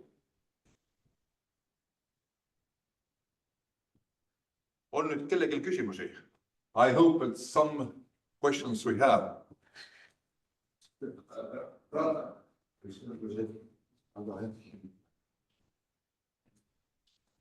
Thank you very much. I have responsible for the New Testament studies here, and I am very thankful that you reached us through the web and with your wonderful pictures. Of course, here were very many things to think about, and also the principles. And just I picked up as one interesting tendency or trajectory from the translation history. There was a time when there was avoiding the use of Islamic terminology. And now there is a period to avoid the use of ecclesiastic jargon. It was quite funny and interesting. And what I also noticed that in certain period it was very informative, and in certain periods there was an emphasis on the curse of Satan. And it reminds me about the closeness of Hebrew and Jewish thinking, where Satan is present, and also Arabic and Islamic tradition, where also the Satan and the curse of Satan is present. But it is not present in today's, or even not only today's, European Christianity, where Satan is not preached and teached in the pulpits, and sometimes even not mentioned during the years in our sermons. So it is a contextuality which I noticed here, which is quite different. And it was interesting to see that there is also good news Arabic now. Thank you very much. There were only some observations. And we are very thankful that we have such a detailed material from you, because through this World Wide Web, it was I was not able to follow all these questions and the answers and the challenges which there are. Of course, the time was very short, but we wish you and your wife everything and God's blessing. And if you visit her, please give us our best wishes, and we wish God's blessing to you and her. Thank you. So much. Do you want me to respond and comment on each question, or do you want to give all of the questions you have and then I comment on all of them? Küsimusi.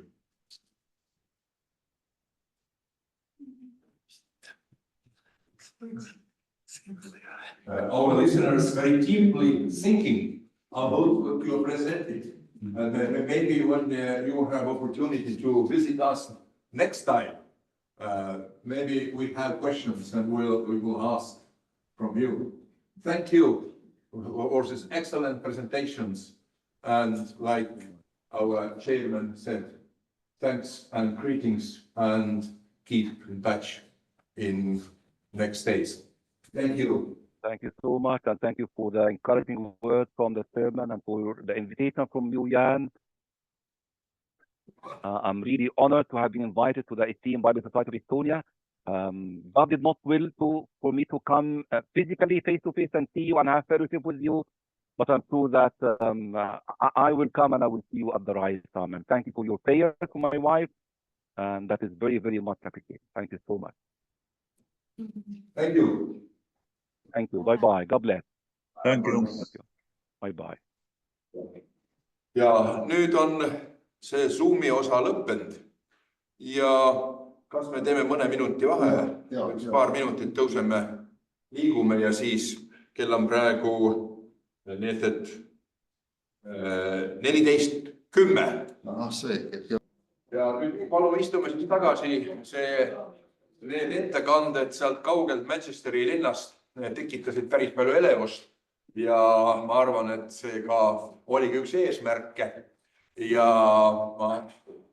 tulevikus meil nendel teemadel saame arutada, sest piibli tõlkimine ja piiblitõlke restriksioon on alati väga oluline ja piibli kasutamine.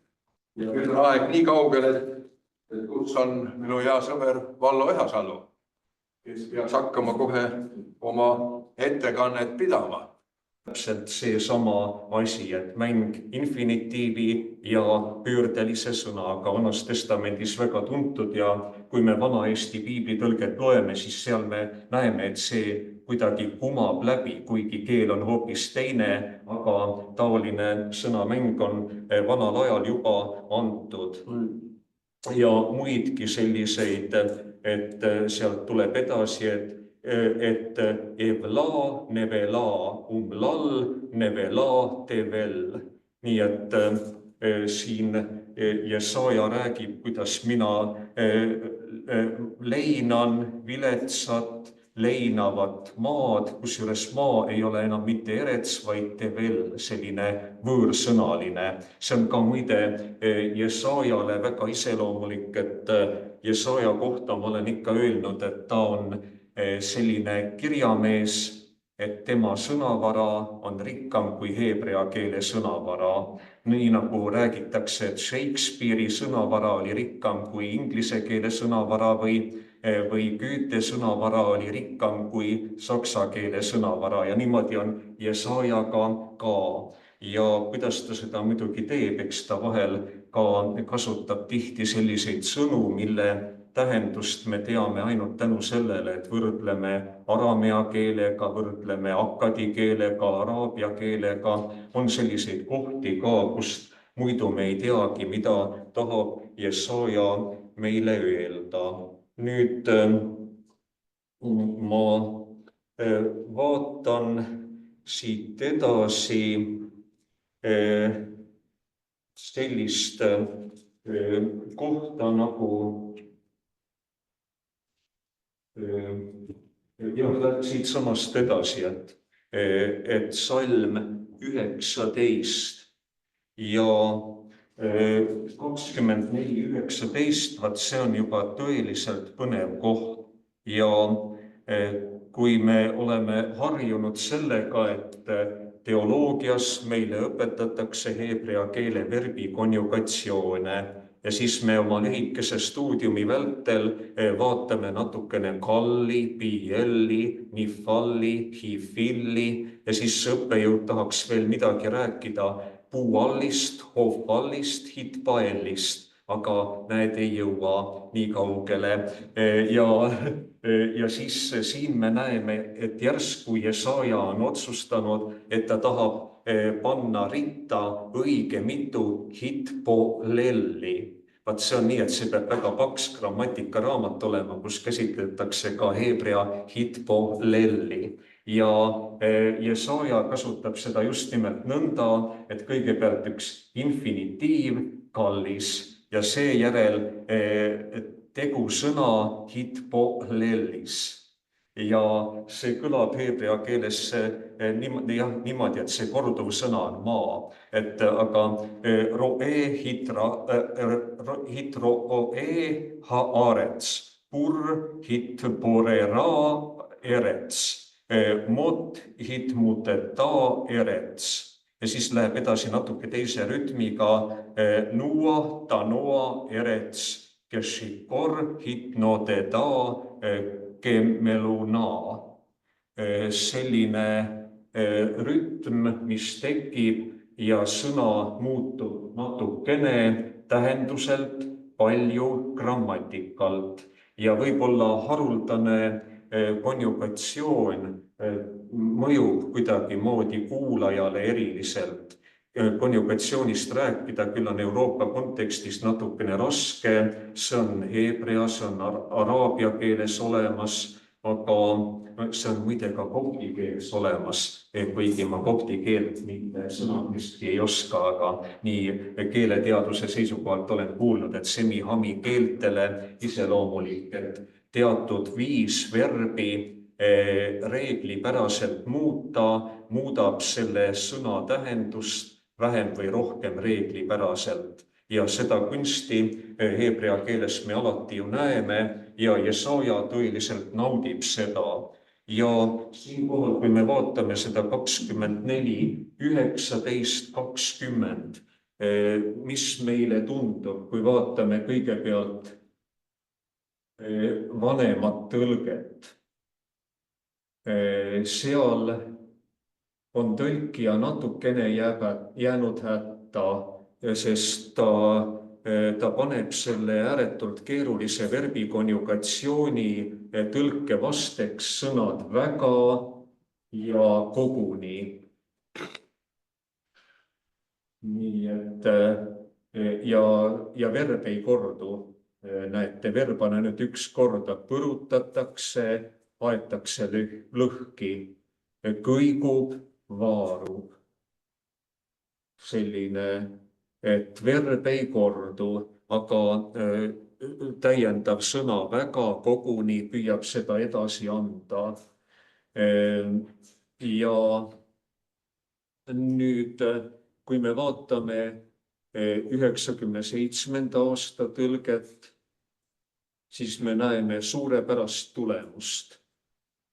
Näete, ilus eestikeelne alliteratsioon on tekitatud. Põrub põrmuks, lõheneb lõhki, kõigub kõvasti, vaarub tugevasti. No peab ütlema küll, et põrmuks, kõvasti, tugevasti, algtekst neid ei sisalda, aga ikkagi väga ilus tõlge. See on umbes nii nagu see on nüüd Miika raamatus, kus on pea tõlkimatu sõna, et kus on lause pandud kokku põhimõtteliselt ainult 4 sõnast, et malak, melek, maskil. Ainult 4 tähte oligi ja terve lause koos, nii et MLKS 4 tähte. Ja siis Eesti tõlkija on juba ammusel ajal leidnud, et kui tõlkida, et kuningas valitseb, talitab targasti. No see talitab targasti kõlab juba nii nagu vaja, et alliteratsioon on tekitatud. Aga sellist alliteratsiooni on ka näiteks saamusel, kilgalga, loojiga, lee, et GL-idega terve pikk lause kokku pandud ja peab ütlema, et ilusti on see tõlgitud. Ja nüüd vaatan veel seda lõpuosa, kus rütm läheb kaduma, aga kus ikkagi kasutatakse näiteks pannakse ulpuma. See muide on ka hitboleli verb heebrea keeles. Ja võiks öelda, et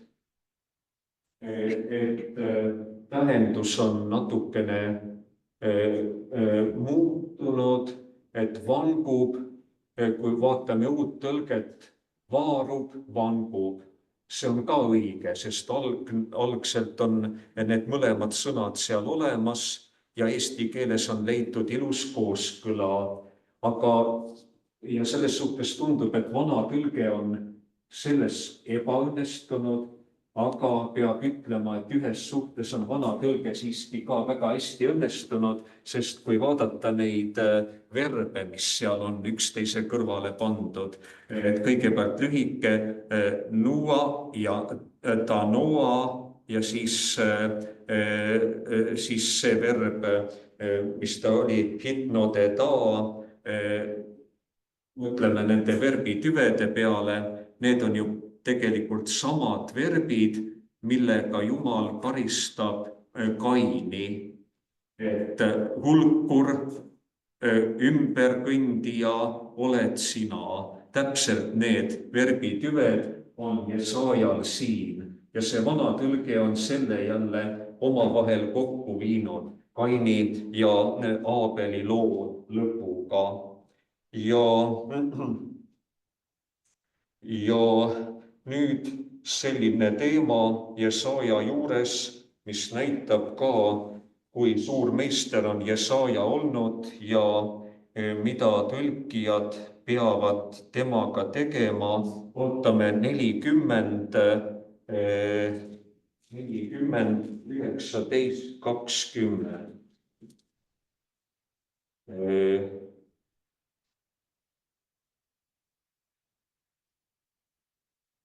41, 19, 20. Nii. Ja siin me puutume kokku sellise teemaga, et käsitööoskused. Millised olid käsitööoskused tol ajal, kui Jesaja kirjutas tegelikult Deutero Jesaja Paabeli vangipõlve ajal? Kujutame ette, kas me ise oskaksime niimoodi töötada või mis ettekujutlus meil üldse on tööriistadest ja materjalidest tol ajal. Nimelt Jumala kuju alab sepp. Ja nüüd see sepp, sõna sepp, harosh, teistes kohtades tähendab see ka puuseppa, aga miks mitte ka kündjat. Seepärast, et kündma ka sama verb, see tähendab mingi lõikamine. Nii et siin seppa seostatakse just mitte tagumisega, vaid lõikamisega, aga see tagumise teema tuleb veel. Nii et utsorev ezahav jirka ennu ja kullassepp kullast taob tema. Kullassepp lööb kullast plekki selle ümber, kuldab selle üle ja tsorev, selline veidi haruldasem sõna ja lööb pleki ümber või kuldab. Nii et uus tõlge võib viidata ka galvaanikatööle, vana tõlge mõtleb, et see on ikkagi plekitöö põhjalikult ümber mingisuguse teise materjali panduna. Nüüd joodab ühte hõbekeed, sepistab hõbekette, see ka, nüüd on see sama tegusõnana kasutatud kullassepa sõnatüvi. Aga edasi, kes kehva on ülestõusmise ohvri andma, valib välja ühe puu, mis ei mädane. Kes on vaene, selleks andi andma, valib kõdunematu puu. Ja otsib meistri, kõikumatu kuju valmistab. Siinkohal on vana ja uus tõlge üksteisega kooskõlas, sest meesukan, ebatavaline sõna, aga kõik on ühel meelel, et see tähendab sõna vaene, seepärast, et ka akkadi keeles meškannu on vaene kodanik, siis on meskana aramea keeles, aga seal mõnikord on ta ka pidalitõbine, vahel harva. Aga siin jääb tähelepanuta üks asi, nimelt, et on olemas ka üks puuliik, meskan, ja selline tõlgendus võib-olla, mis puudub siin, et öeldakse, nagu oleks vaesel ja rikkal erinev ebajumala kuju.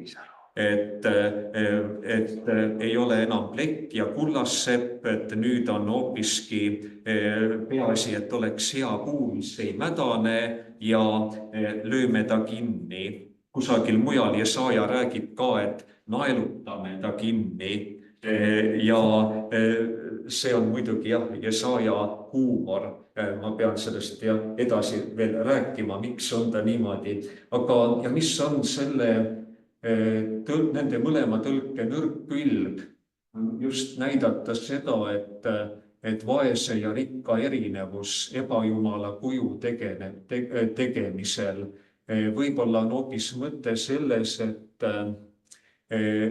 ta toob anniks, mis kannipuu, mis ei kõdune, valib selle välja ja otsib meistri. Et seda teeb vaene ja vaene ei otsi endale mitte meistrit, vaid see on pigem ikkagi rikas inimene, kellel oli selline haruldane puu, millest see tehti. Aga mis on selle juures võib-olla Jesaja eriline huumor, on see, et kui sepp taob, jirka ennu taob teda, kus see sõna nüüd oli, lööb pleki selle ümber, kuldab üle. Uues tõlkes on kaduma läinud see tagumise mõte, et ta kuldab. Aga tagumine on väga oluline mõte, sest taguma raka. Ja Jesaja kõrvutab ebajumala tegemise maailma loomisega, et ebajumala tegija taob plekki, aga Jumal taob taevalaotuse ja siis sünnib rakia. Ja siis ebajumala tegija naelutab puust kuju aluse külge kinni ja ütleb, et näed, ei kõigu. Ja Jumal, tema loob maailma nii, et maailm ei kõigu. Ja siis hiljem ka, et mäed liiguvad, künkad kõiguvad, minu heldus ei liigu, ei kõigu. Et see asi peaks ka siin võib-olla kõlama.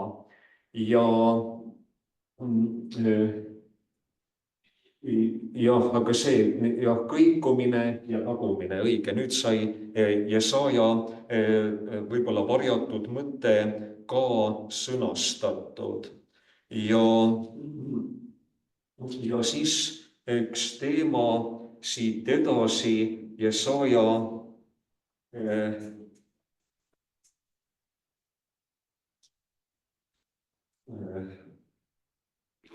ma nüüd ei tea seda peatükki kindlalt, on see nüüd 40. Ma istutan kõrbesse seedreid. Üks piiblitõlkijate jaoks tõeliselt raske teema, bioloogilised liigid. Kust me teame täpselt, mis need on. Ja vähe on selliseid raamatuid, mis räägivad bioloogilise täpsusega liikidest. Näiteks Longuse, Daphnis ja Chloe. See on üks selline raamat, mis bioloogilise täpsusega tegeleb liikidega, et karjalapsed on karjamaal ja siis mis liike nad seal näevad. Aga piiblis meil on raske otsustada, sest kultuuri muutus on ka nii suur ja siin on üks loetelu puuliike. See muide on suurepärane tekst, kui seda veel enam ja enam laiendada, aga täna seda ei jõua teha. Ja vaatame, mis puuliikidest on siin juttu. Või ütleme, et mina loen oma arusaamise järgi heebrea keeles. Eres shita vehadas ve ets shemen. Nii et 4 liiki. Me üldiselt teame, et eres, nagu araabia keeles ars, see on seeder. Ja kohe näeme, oota seeder, kas oli, jah, seeder on olemas. Šita, see on akaatsia ja näete, toorhelle on akaatsia täiesti ära unustanud vahelt ja seal on akaatsia olemas. Hadas, nüüd tekib teil küsimus, et miks mürti mainitakse puude keskel, aga see on sellepärast, et hea küll, ma reedan teile selle saladuse, et need puud siin on ehitusmaterjal, templi ehitamise idee, sest võtate need puude nimed ja vaatate, võrdlete näiteks Saalomoni ehitustöödega ja Moosese mudeliga, et näete, need puuliigid korduvad. Aga miks on mürt puuliikide hulgas? Vaat mürt tähistas toda kohta, kus oli kunagi altar. Nii et Sakarja raamatus ka, et leidsime üles vana altari koha mürdipõõsa järgi ja seetõttu mürt puude hulgas. Õlipuu pikalt välja kirjutatud, tegelikult võiks heebrea keeles öelda ka lühidalt zait, aga siin on kirjas õlipuu. Nüüd läheme edasi, beroš, Tidhar te Ashur.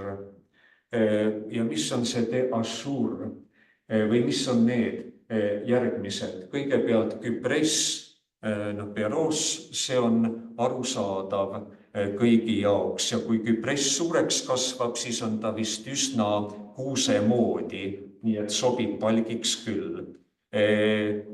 Edasi, kuigi ma pean tunnistama, et ma ei ole lõunamaades reisinud nii kaugel, ega ma ei ole kontrollinud ka, kui hästi need puud seal kasvavad. Aga mis edasi? Küpres ja nüüd ma ütleksin, et see on fantaasia. Siin oli, toorhellel oli Küpressi asemel mänd ja siis ütled paremat sugu mänd ja tassuripuu. Ja üks tõlkija põhimõte on see, et peaasi, et lugejal on hea tunne. Seda tehakse ka Euroopa Parlamendis niimoodi, et ega ta täpselt ei tõlgi, et lugeja mõnu on ikka oluline. Ja kui on vähetuntud puuliik Lõunamaalt, siis võtame vähetuntud puuliigi Põhjamaalt ja tõlgime sellega. Ma olen isegi näinud, jalakas on sinna pandud ja see ja plaatan, teate, see on selline puu, mis näeb välja täpselt nagu vaher, ainult et ta koorib ise ennast, tal on silekoor ja ta viskab koore maha. Ja piinia selles mõttes on hea idee, et piinia on ju tegelikult üks männiliikidest, nii et jällegi palgipuuks sobib. Ja kui näiteks on Portugalis suured metsatulekahjud, mis puud need on, mis seal kõige hullemini põlevad ja ohustavad inimesi, need on piiniad. Ja see tekitab selle küsimuse tõlkides, et meie looduse tundmine või selle puudus või siis mõte nende puuliikide taga. Ja kui rääkida looduse tundmisest, siis Jesaja tegeleb ju väga palju sellise teemaga nagu kliimamuutus. Tal on ju kogu aeg see, et aiast saab kõrb, kõrbest saab aed, seal, kus oli kõrb. Ja muide, Jesajal on kõrbe jaoks vähemalt 3 erinevat sõna. Nii et mitte ainult midbar, vaid siia ja mul ei tule nüüd rohkem meelde neid sõnu ja samuti näiteks sõna järv heebrea keeles, ega piibel üldiselt järvest ei räägi, aga Jesajal on juba sõna agam olemas, aga see agam ei pruugi olla mitte selline suur järv, vaid hoopis mingi loik mäestikus, kuhu päike ei paista eriti või taoline. Ja taime metafoor, nii nagu siin me näeme, Jesaja räägib ehitustööst, aga ta ei ütle mitte otse, vaid ta räägib sellest puumetafooridega ja inimestest ka samamoodi.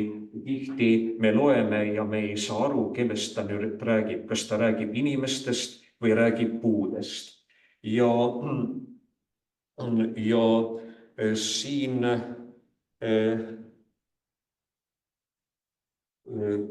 see teema, lähen veel natukene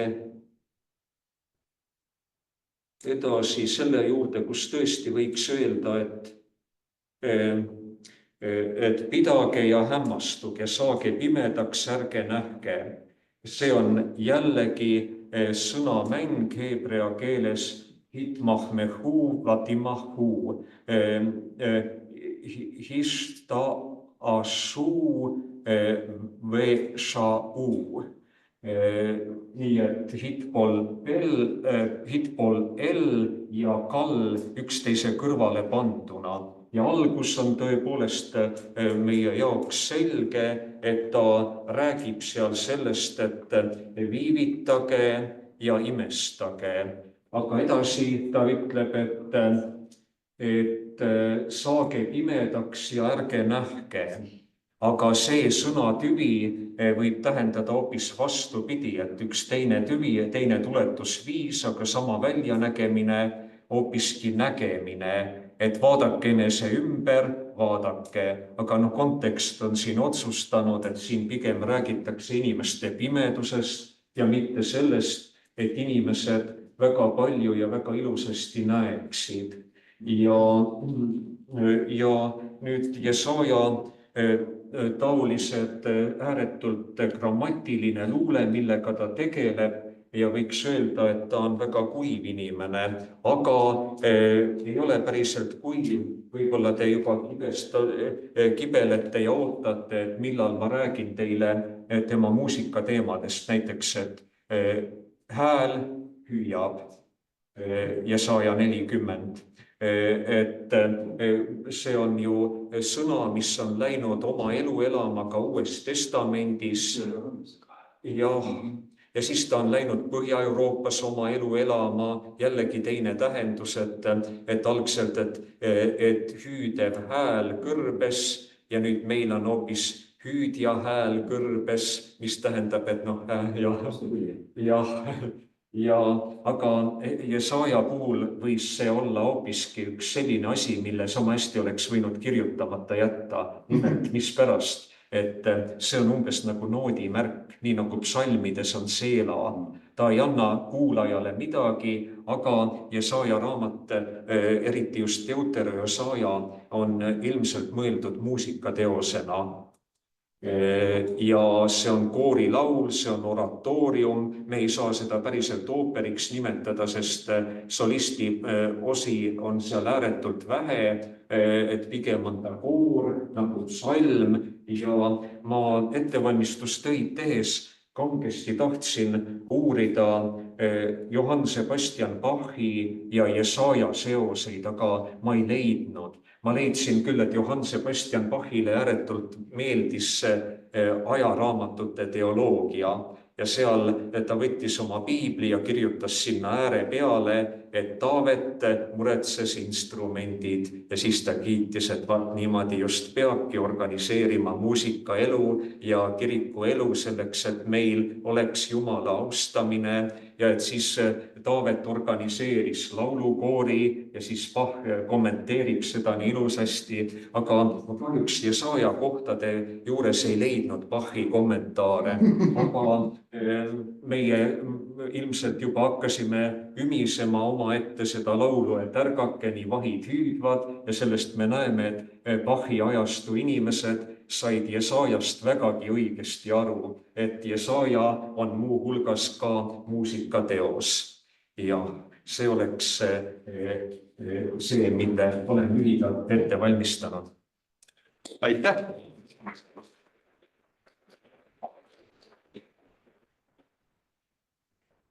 See on väga hea, et sa Vallo pühakirja tõlkimisest räägid nii hästi.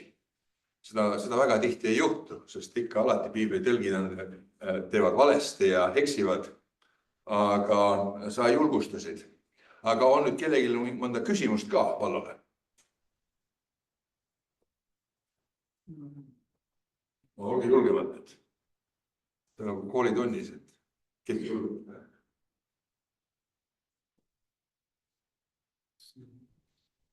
Pani see Vallo ettekanne nii mõtlema, et enam keegi ei julge midagi piibli tõlkimise kohta öelda. Aga siis ei ole muud midagi teha, siis me Piibliseltsi esimees jätkab piibli tõlkimisest ja vaatame, kuidas me siis edasi läheme.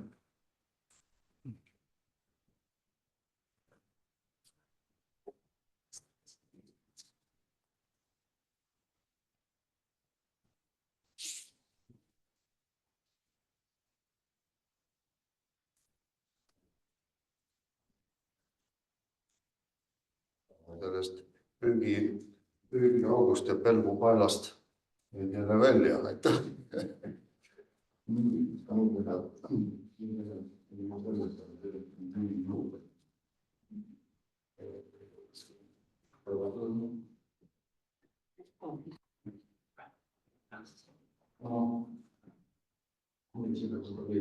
Suur tänu. Suur tänu. Täna on nii rikas päev olnud ja kõik on nii väga eriilmeline ja kõik on pühakirja ümber ja pühakirjaga seostatuna ja kui ma oma hea kolleegi Vallo ettekannet nautisin, siis ma mõtlesin, et küll on kahju, et Anna siin ei ole.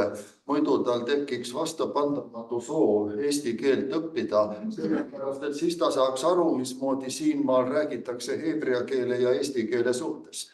Aga sellest nüüd jäi ta ilma, sest ta ei saanud siia tulla.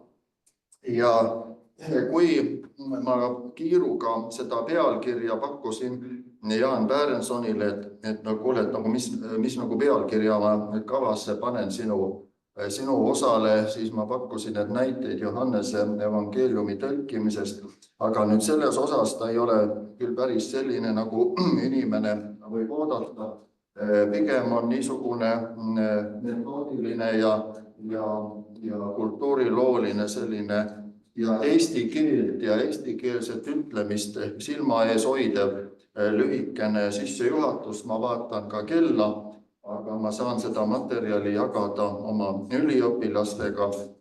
Nimelt see, et kui juba hea kolleeg Vallo ütles, et tõlkimine on selline asi, mis koormab, et miks siis mitte algkeeles lugeda, siis minule on muret teinud ikka see asi, mis mitte ainult piibliga, ma vaatan nüüd laiemalt, et instituudis töötades eesti keelt vaesestatakse sellega, et napsatakse võõrkeelne sõna, hakatakse seda eesti keeles kasutama ja see, mida see endaga kaasa toob, ei peagi üldse järele mõtlema, mida see tähendab. Näiteks mingi tehisintellekt. Aga mis asi see intellekt on? See on justkui kõige kergem vastupanu asi, et võtame selle sõna, hakkame kasutama. Aga kui selleks, et eesti keeles rajada, kõike saab väljendada eesti keeles, et rajada seda baasi, tuleb mõelda, mida see tähendab. Ladina sõna intellego tähendab mina saan aru. Eesti keeles on suurepärane sõna, mida me instituudis kasutame ja mida me ka teaduskonna nõukoguga nüüd minu ettepanekul panime oma dokumenti, on tehisaru. Tehisaru. Arutama, aru saama, arukus, arutus. Ja mida rohkem me selle ümber mõtleme, seda parem on meil arutada ka seda, mismoodi see arutus meie aru muutma hakkab, ka halvas mõttes. Ja igale sellisele nähtusele mingisuguse kasvõi alati ei saa ühesõnalise, mõnikord saab mitmesõnalise, aga selle vaste leidmisega me kõigepealt saame sügavamalt teadlikuks, millega võiks olla tegemist, kuidas see võiks meie mõtlemisse sobida ja kuidas me võiksime olla selle suhtes kriitilised, pelgalt juba ka tõlkimise läbi. Eesti Piibliseltsi ja piibliõppe ülesanne on öelda Jumala suuri sõnu eesti keeles. See tähendab tõlkimist kõige laiemas tähenduses. Johannese evangeeliumi lugeja näeb esmalt eessõna ehk proloogi evangeeliumi algusest. Küsime esmalt, missugune on eessõna ülesanne, juhtjoon või püsiv toime. Võõrsõnana öeldakse, et mis on selle funktsioon, miks me kasutame sõna funktsioon, otsime selle midagi. See on kas ülesanne, see võib olla juhtjoon, see võib olla püsiv toime. Erinevates kontekstides erineva kombinatsiooni kasutame. Me ei pea otsima kõikidele asjadele kogu aeg ühte vastet eesti keeles. Me täna selleni päriselt ei jõua, sest aega on veel vähem kui 30 minutit, kuid vastuse otsimisel kasutatakse meie keeles jälle võõrsõnu, nagu kõik eksplitsiitsed ja implitsiitsed väljaütlemised. See on jälle meile tunginud. Mis see eksplitsiitne on? Otse, selgelt välja öeldav, aga anname talle vaste välja öeldud. Ja implitsiitne, kaude, viitamisi kaasa mõeldav. Ja ma pakun need sõnumiski kaasa mõeldud. Üks asi on välja öeldud ja teine asi on kaasa mõeldud. Evangeeliumi eessõnas, nüüd on Johannesest meil jutt, on mitmeid mõisteid välja öeldud, kirja pandud, välja öeldud, mis järgneva teksti jaoks on juba ette mõeldud, sest me leiame neid eest. Me leiame neid eest, kui me loeme ja kaasa antud omadel kohtadel avamisele, aga veelgi keerakam seostamisele tulevad. Mõni pisikene hüppe ainult sellesse samasse eessõnasse algab ju sõnaga, alguses oli sõna, selle ma tegin punaseks. Ja mis selle jaoks meil siin veel olulisemad on, siis on see kinomai tekkima, sündima, olemisse saama. Ja siis on üks sõna, mis on kõik, tapanta, kõik, mis on ka maailmana mõistetav. Ja sealhulgas on ka veel sõnad seal elu ja valgus. Ma tõin vaid mõned sõnad välja, sest nad mõnes mõttes mul siin pärast ka veel ette tulevad. On vahel öeldud, et Markuse evangeelium saavutas lühiduse ja konkreetsuse auhinna. Lisan, et Johannese evangeelium saavutas mõõtmatuse ja jätkumise tunde auhinna. Oma osa selles on märkide ja sümbolite suuremal kasutamisel, kui näeb seda synoptilistes evangeeliumites. Ma ei kasuta niisuguseid väiteid, et Johannese evangeeliumis on märgid ja sümbolid, aga synoptikud ei ole. See on niisugune pinnaline. Saame ainult nagu anda hinnanguid, kas need on rohkem, kas need on vähem, kas nad on teistsugused ja sellisel kombel neid asju esitada. Johannese evangeeliumi mõistmise abiks, lihtsalt väikeseks abiks on teoloogid seda vastavalt Jeesuse tegudele või tegude esitamisele jaotanud 2 suureks osaks märkide raamatuks. Nimelt märkide raamatuks. Siis on peale seda algust Johannes 1.19 kuni 12.50 ja pärast seda siis au ehk kirkuse raamatuks peatükid 13 kuni 20 ja samas kirjeldatakse neid nõnda, et esimene pool on see, kus Jeesus ilmutab ennast kogu maailmale nähtavalt, tajutavalt ja suurelt ja pärast teises osas pikalt ilmutab ennast omadele, väiksemale grupile omadele. Jeesus teeb esmalt tunnustähti ehk märgilisi tegusid, kreeka keeles semeia, märgilisi tegusid. Seda lausa öeldakse, esimese tunnusteo tegi ta kaanapulmas ja siis loetletakse 2., 3. kuni lõpuks tuleb neid nii palju, et loendamine lõpeb, kuni siis evangeeliumi lõpus 20. peatükis öeldakse, ta tegi veel muid märke, aga kõik ei ole kirja pandud, need on kirja pandud selleks, et te usuksite, et teil uskudes oleks elu tema nimes. Ja Jeesus teeb evangeeliumi teises osas, kõneleb oma kirkusest ja ka läheb ausse, seda ka kirjeldatakse. Märgil ja sümbolil on sarnasused, on osatised kattuvused, aga paljud erinevused ka. Märgi osas on üks autor on toonud sellise märgi ja sümboli niisuguse võrdluse, et kui on lõviga näiteks tegemist, et kuidas märki ja sümboli mõistet, et nad kattuvad aga on ka erinevused, et lõvi puhul näiteks, et lõvijälg, mis see on? Ta pakub, et see on indeks. Lõvi möirgamine ja siis vastavalt oleks ka sofar, sarve hääl on signaal. Lõviskulptuur või pilt seinal on ikoon. Aga lõvi jõud, tema uhkus, tema vaprus, tema iseloom on sümbol.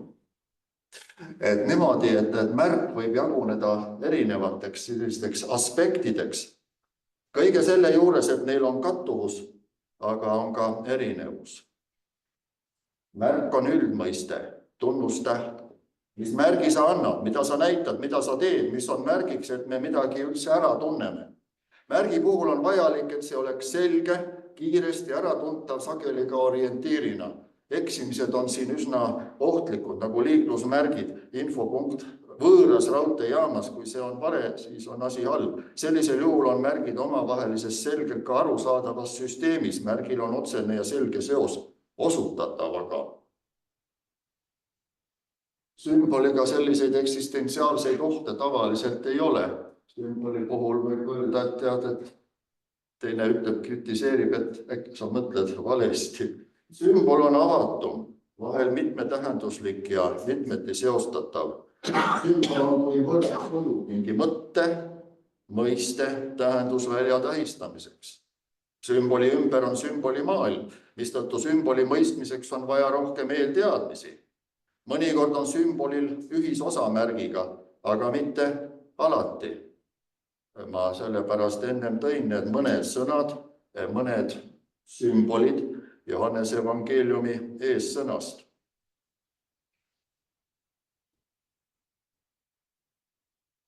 Näiteks elu ja valgust ei saa märgina näidata, aga sümbolid on nad küll. Aga neist saab moodustada ka kombinatsiooni. Elu, valgus, mis on uus sümbol. Rist on korraga märk ja sümbol.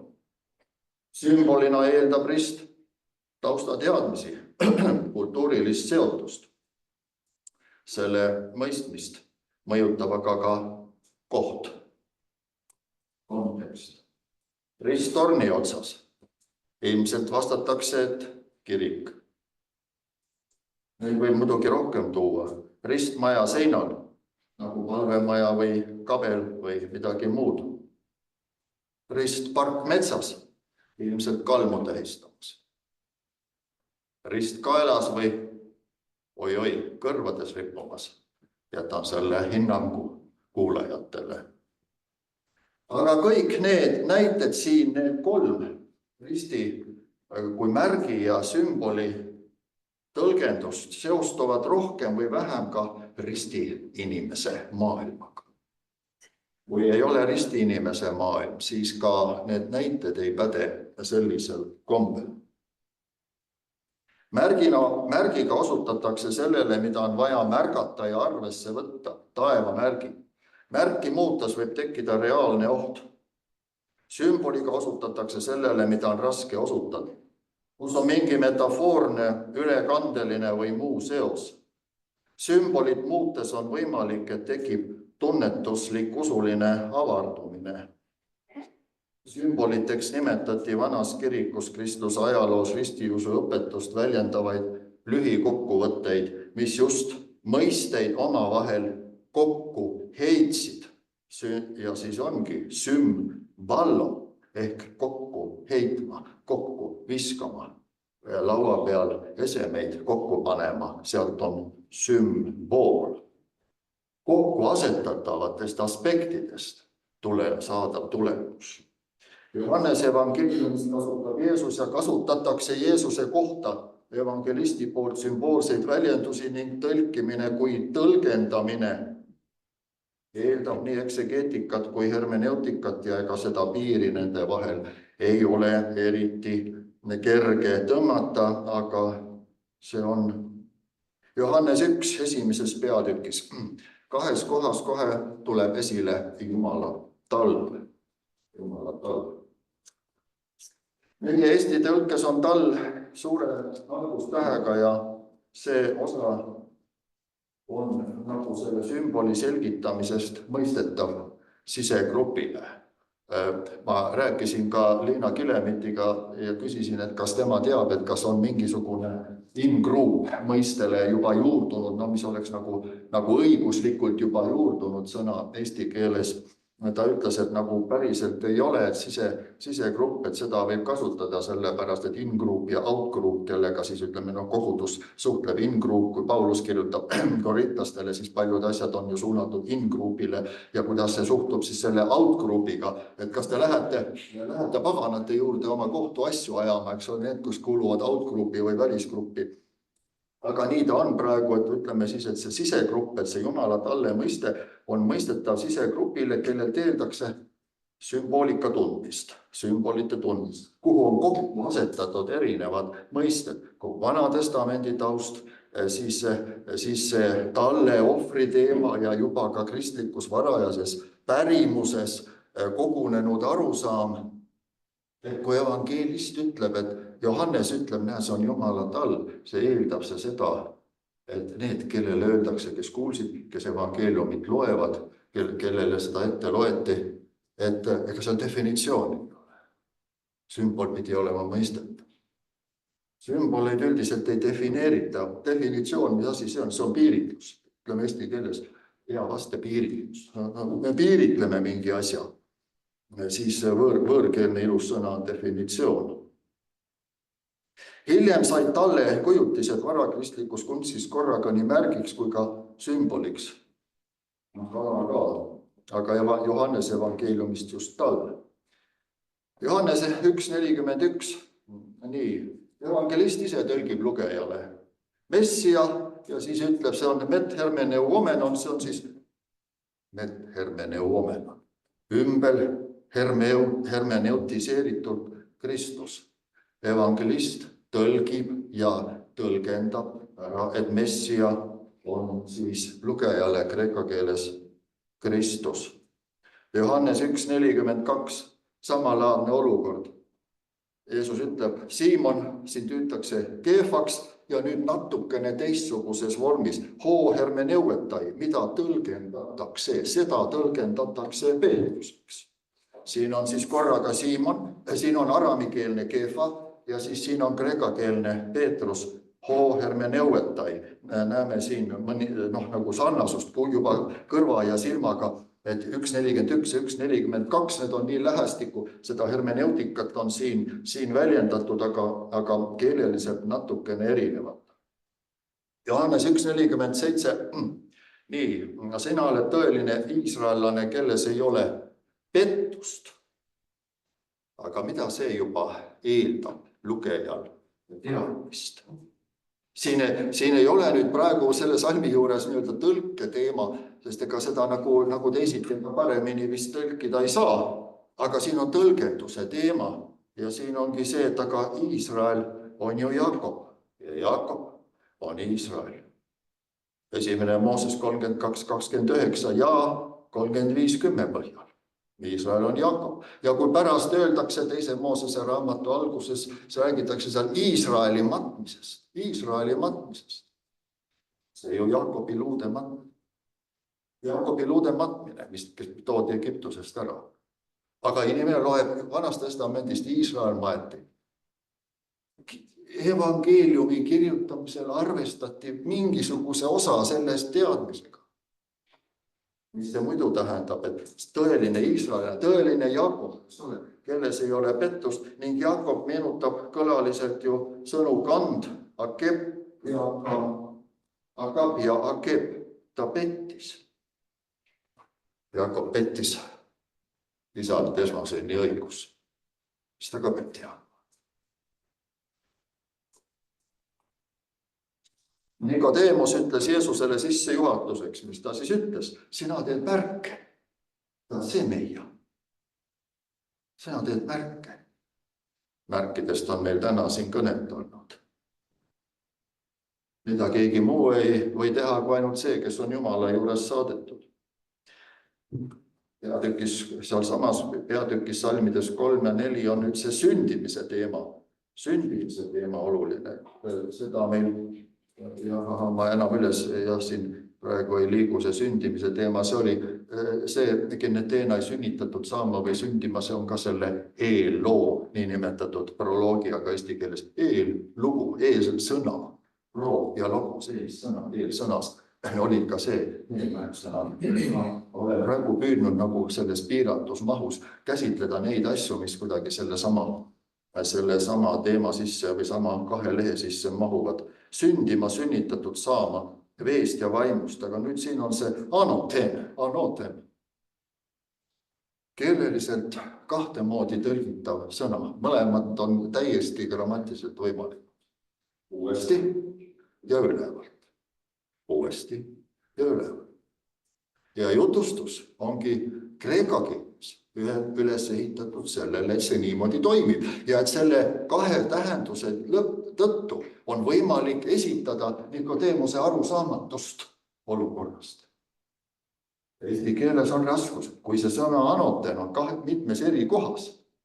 Ei jää muud üle, kui tõlkida ühes kohas ühtemoodi ja teises kohas teistmoodi, selleks, et Nikodeemuse kujutatud arusaamatust esile tuua. Ta ei saa aru, kuidas ta siis uuesti saab ema üska tagasi minna. Siis aga see tõlge, selle sõna 2-tähenduslik tõlge pannakse selles jutustuses ühes kohas nagu sellesse konteksti, kus inimene käsitleb seda uuesti, anew, taas. Ja siis lugejale pärast avatakse see, et ei, see on nagu ülevalt, kes ei sünni veest ja vaimust. Ja siis tulebki see vee ja vaimu teema siin selgitada, jälle sündima või siis ka sünnitatud saama. 3.8. on huvitav koht. Seal on siis see, kuidas me siit nagu lugeda saame, see on ilus kuulata. Ma sellest lausest jätsin vahepealt mõned sõnad vahelt ära, panin kokku 2 sõna, see kõlab kenasti. Pneumapnei. Heebrea keeles ja kreeka keeles on heebrea ruahil ja kreeka pneumal on mõlemal 2-kordne tähendus. Ruah on vaim ja tuul, pneuma on vaim ja tuul.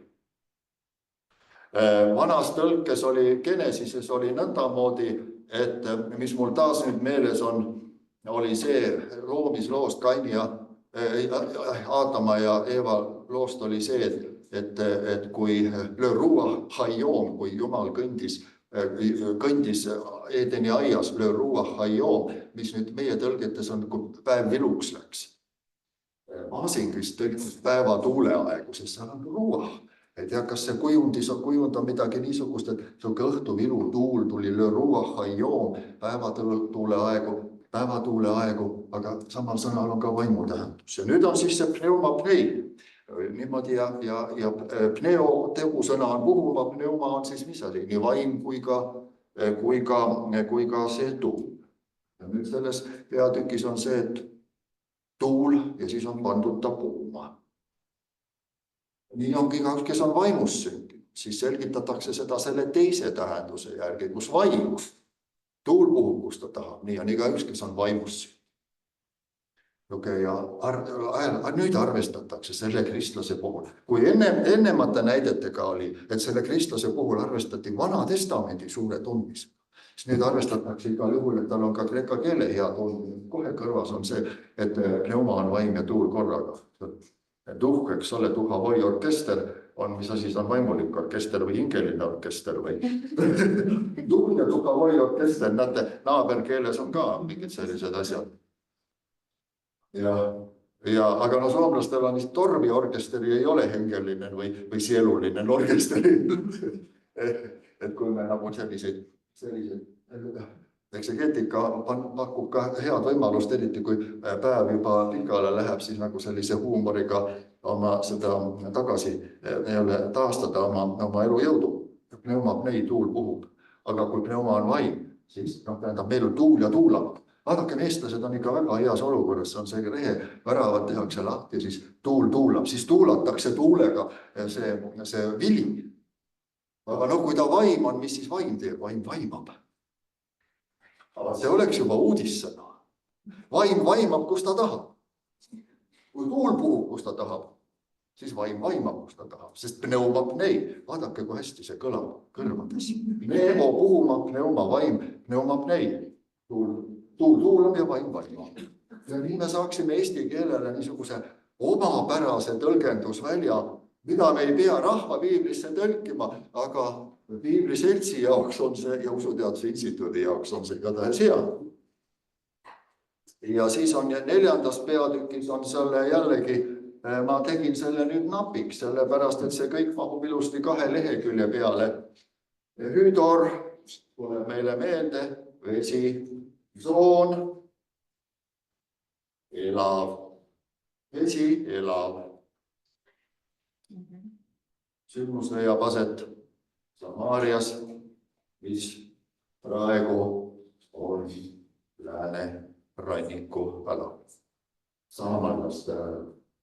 Samaaria naistega. See, mis Apostlite tegude raamatus on Philippos, kes läheb samaarlastele kuulutama. Seesama missioon toimub Johannese evangeeliumi raames juba Jeesuse endaga evangeeliumi sees. Anna mulle seda vett nii. Mida Samaaria naine räägib? Mis on temale oluline? Mille välja toomine oluline? Meie isa Jaakob. Ta on samaarlane, ta ütleb meie isa Jaakob. Selle segavereline Assüüria ja teiste rahvastega. Meie isa Jaakob. Me loeme 1. Moosese raamatust, et Seekemi väljal, Seekemi lähedal ostis väljaosa. Jaakob ostis väljaosa. Ja nüüd edasi Johannese evangeeliumisse 4:4-6 öeldakse, seal oli Jaakobi allikas. Allikas, PG, Jaakobi allikas. Aga pärast, toome siia juurde veel seose loomiseks 4. Moosese 21:17-18, mida tõenäoliselt võib oletada ka üheks vanemaks poeetiliseks lühikeseks osakeseks kaevulauluks.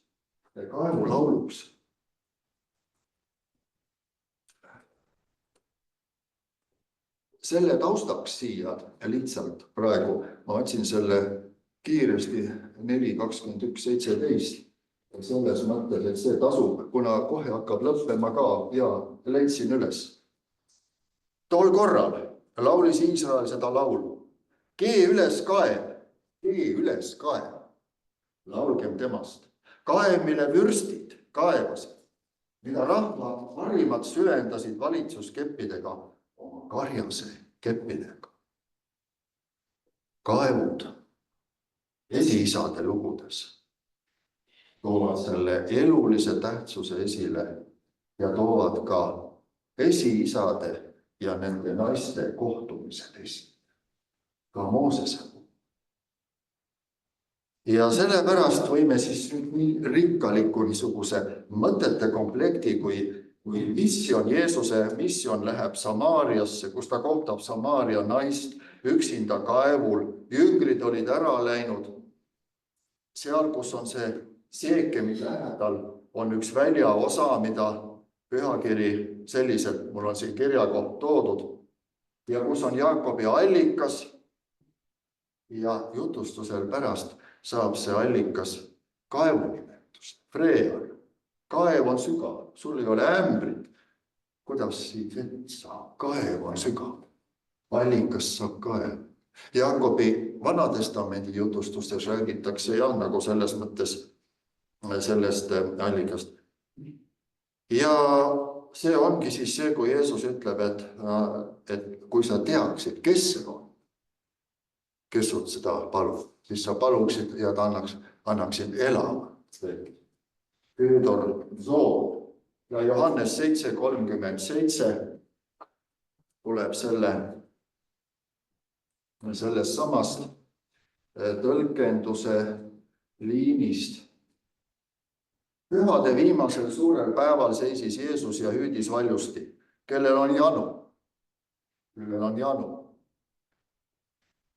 4. peatükis Jeesusel oli janu. 7. peatükis Jeesus ei janu. Kellel on janu? Ümber pööratud situatsioon. See tulgu minu juurde ja joogu. Jätkab 4. peatüki joon, kes ulub minusse, nagu ütleb Evi, selle juhust voolavad elavad veejõed. Kusjuures see tsoon, hüüdortsoon, peegeldab kah seda teadmist, et Iisraelis olid nagu kahte tüüpi, eristatakse neid kaevusid. Vihmaveega tekkinud settekaevud, kus kaeti kiviga pealt kinni, et ära jaura, kus sai mõne aja vett, sest vihmad olid vett toonud, varased vihmad ja hilised vihmad. Ja teine oli see, mis olid allikad. Jaakobi allikatest. Ja see, mis allikast tuleb, see on, see voolab kogu aeg. Ja vaadake, ka see tõlge vähemalt, mis seal oli sellest kaevulaulust G üles kaev. Oi, tuleb assotsiatsioon, tuleb, et Eestis on ka nüüd väga palav suvepäev ja võtad ilusti külmkapist värska pudeli, see, mis on ikka mullid sees ja keeb üles. Oi, kui hea. Kas pole ideaalne olukord? Tunneme, et nagu elu võib veel edasi minna, kas või sellel samal päeval. Viimane Johannes 8:51 jälle sõnadest lugu evangeelium algab sõnaga enarhe enho logos, alguses oli logos. Ja siin ongi siis Jeesus räägib minu sõnadest, milledel on autoriteet. Ja 8:58 mina ütlen niisugused sõnad, mille esimeses proovitõlkes, mida me väga palju ei levitanud, oli nõnda, et meil siis selles retsenseerimise komisjonis jäi millegi pärast see mineviku vorm esimesse tõlkesse, et mina olin, sest et keegi arutas niimoodi, et lause, et enne kui Abraham oli, mina olen, see eesti keelega ei käi kokku. Ja me siis hääletasime, nii nagu mina olen hääletamistel ka mõnikord üsnagi leebe, kui juba enamik on teistmoodi, mis siis ikka, nii siis läheb. Aga siis päris mitmeid oli, kes leidsid, et see, vaatasid kohe, üks neist oli Arne Hiiuk, kes selle koha vaatas niimoodi ja ütles, et miks siin niimoodi, et enne kui Abraham olin mina, kui tegelikult tõlge on mina olen. Eesti keelele sobimatu. Aga nagu need, kes grammatikud on, ütlevad, et peaks olema, et enne kui Abraham olin juba mina, aga seal ongi mina olen. Jeesuse sõnad väljendavad seda, mida väljendas. Teine Mooses 3:14. Olen, kes olen. Ehje, asher, ehje. Mis Septuaginta kreeka tõlkes natuke nudiks läheb. Seal ego eimi hoon, et mina olen, see on teistsugune filosoofiline taust. Aga ehje, asher, ehje, olen, kes olen. Ja siin tõepoolest ma ütlen, mina olen, ongi siis see, et mina enne kui Abraham oli, mina olen. Aitäh!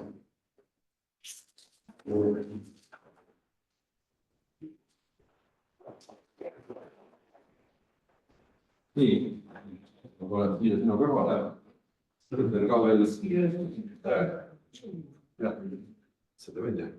Ütlen aitäh selle huvitav ülevaate eest ja see paneb sinu selline ettekanne paneb kohe vägisi mõtlema, et eks see Jumala sõnaga tegelemine iseenesest on üks selline omapärane asi, et kui Jeesus ütleb, mina olen ja olen eluleib ja olen Jumala sõna, et see läbi kõigi nende tänaste ettekannete on see väga hästi välja kõlanud ja ma siin Karandar kuulates panin kirja terve rea nimesid, sest et see keeleuuendus, ka piiblitõlkijad on alati olnud selle keeleuuendusega seotud, olgu siis siin Köösekin või Kutslefid või Anton Torellede Virginiused ja akadeemik Viidemann, aga samuti Johannes Aavik, kes meie 68. aasta piiblit tegi uueks keeleks ja eks ka mitmed siin teised Maasingud, Toomas Paulid ja ega meie 97. aasta piibel nüüd ka kõigi väga tagasihoidlik ei ole, sest meil osales seal ka väga palju selliseid keeleinimesi, aga me olime väga tagasihoidlikud. Aga see sinu ettekanne, ma arvan, et pani meid mõtlema, kui oluline on Jumala sõna tekstid, need, mis meieni säilinud sellisena on, ja need erineva keeletraditsiooni suhted ja need emotsioonid, kuidas seda meile kaasaja inimesele arusaadavaks ja loetavaks teha. Muidugi võib panna iga piiblisalmi kõrvale 28 lehekülge kommentaari, mismoodi ja kuidas, aga vaevalt siis me piiblile lugejaid leiame. Et suur aitäh sulle. Aga on nüüd küsimusi ka või kommentaare, sest ma arvan, et mina võtaksin tänase päeva kokku, et tuul tuulab ja vaim vaimab. Ma arvan, et see on üks väga hea selline tulevik mõelda, mil viisil me võiksime piiblit tõlkida. Aga on mõnda kommentaari või küsimust? Või neid elamusi meil nii palju, et me tahame öelda, nii on kadunud poeg iseenesest keskeneda ja siis koduteele minna või jääda veel kauemaks paigale. Aga kui ei ole küsimusi, siis me lõpetame tänase päeva 31. piiblipäeva palvega ja ma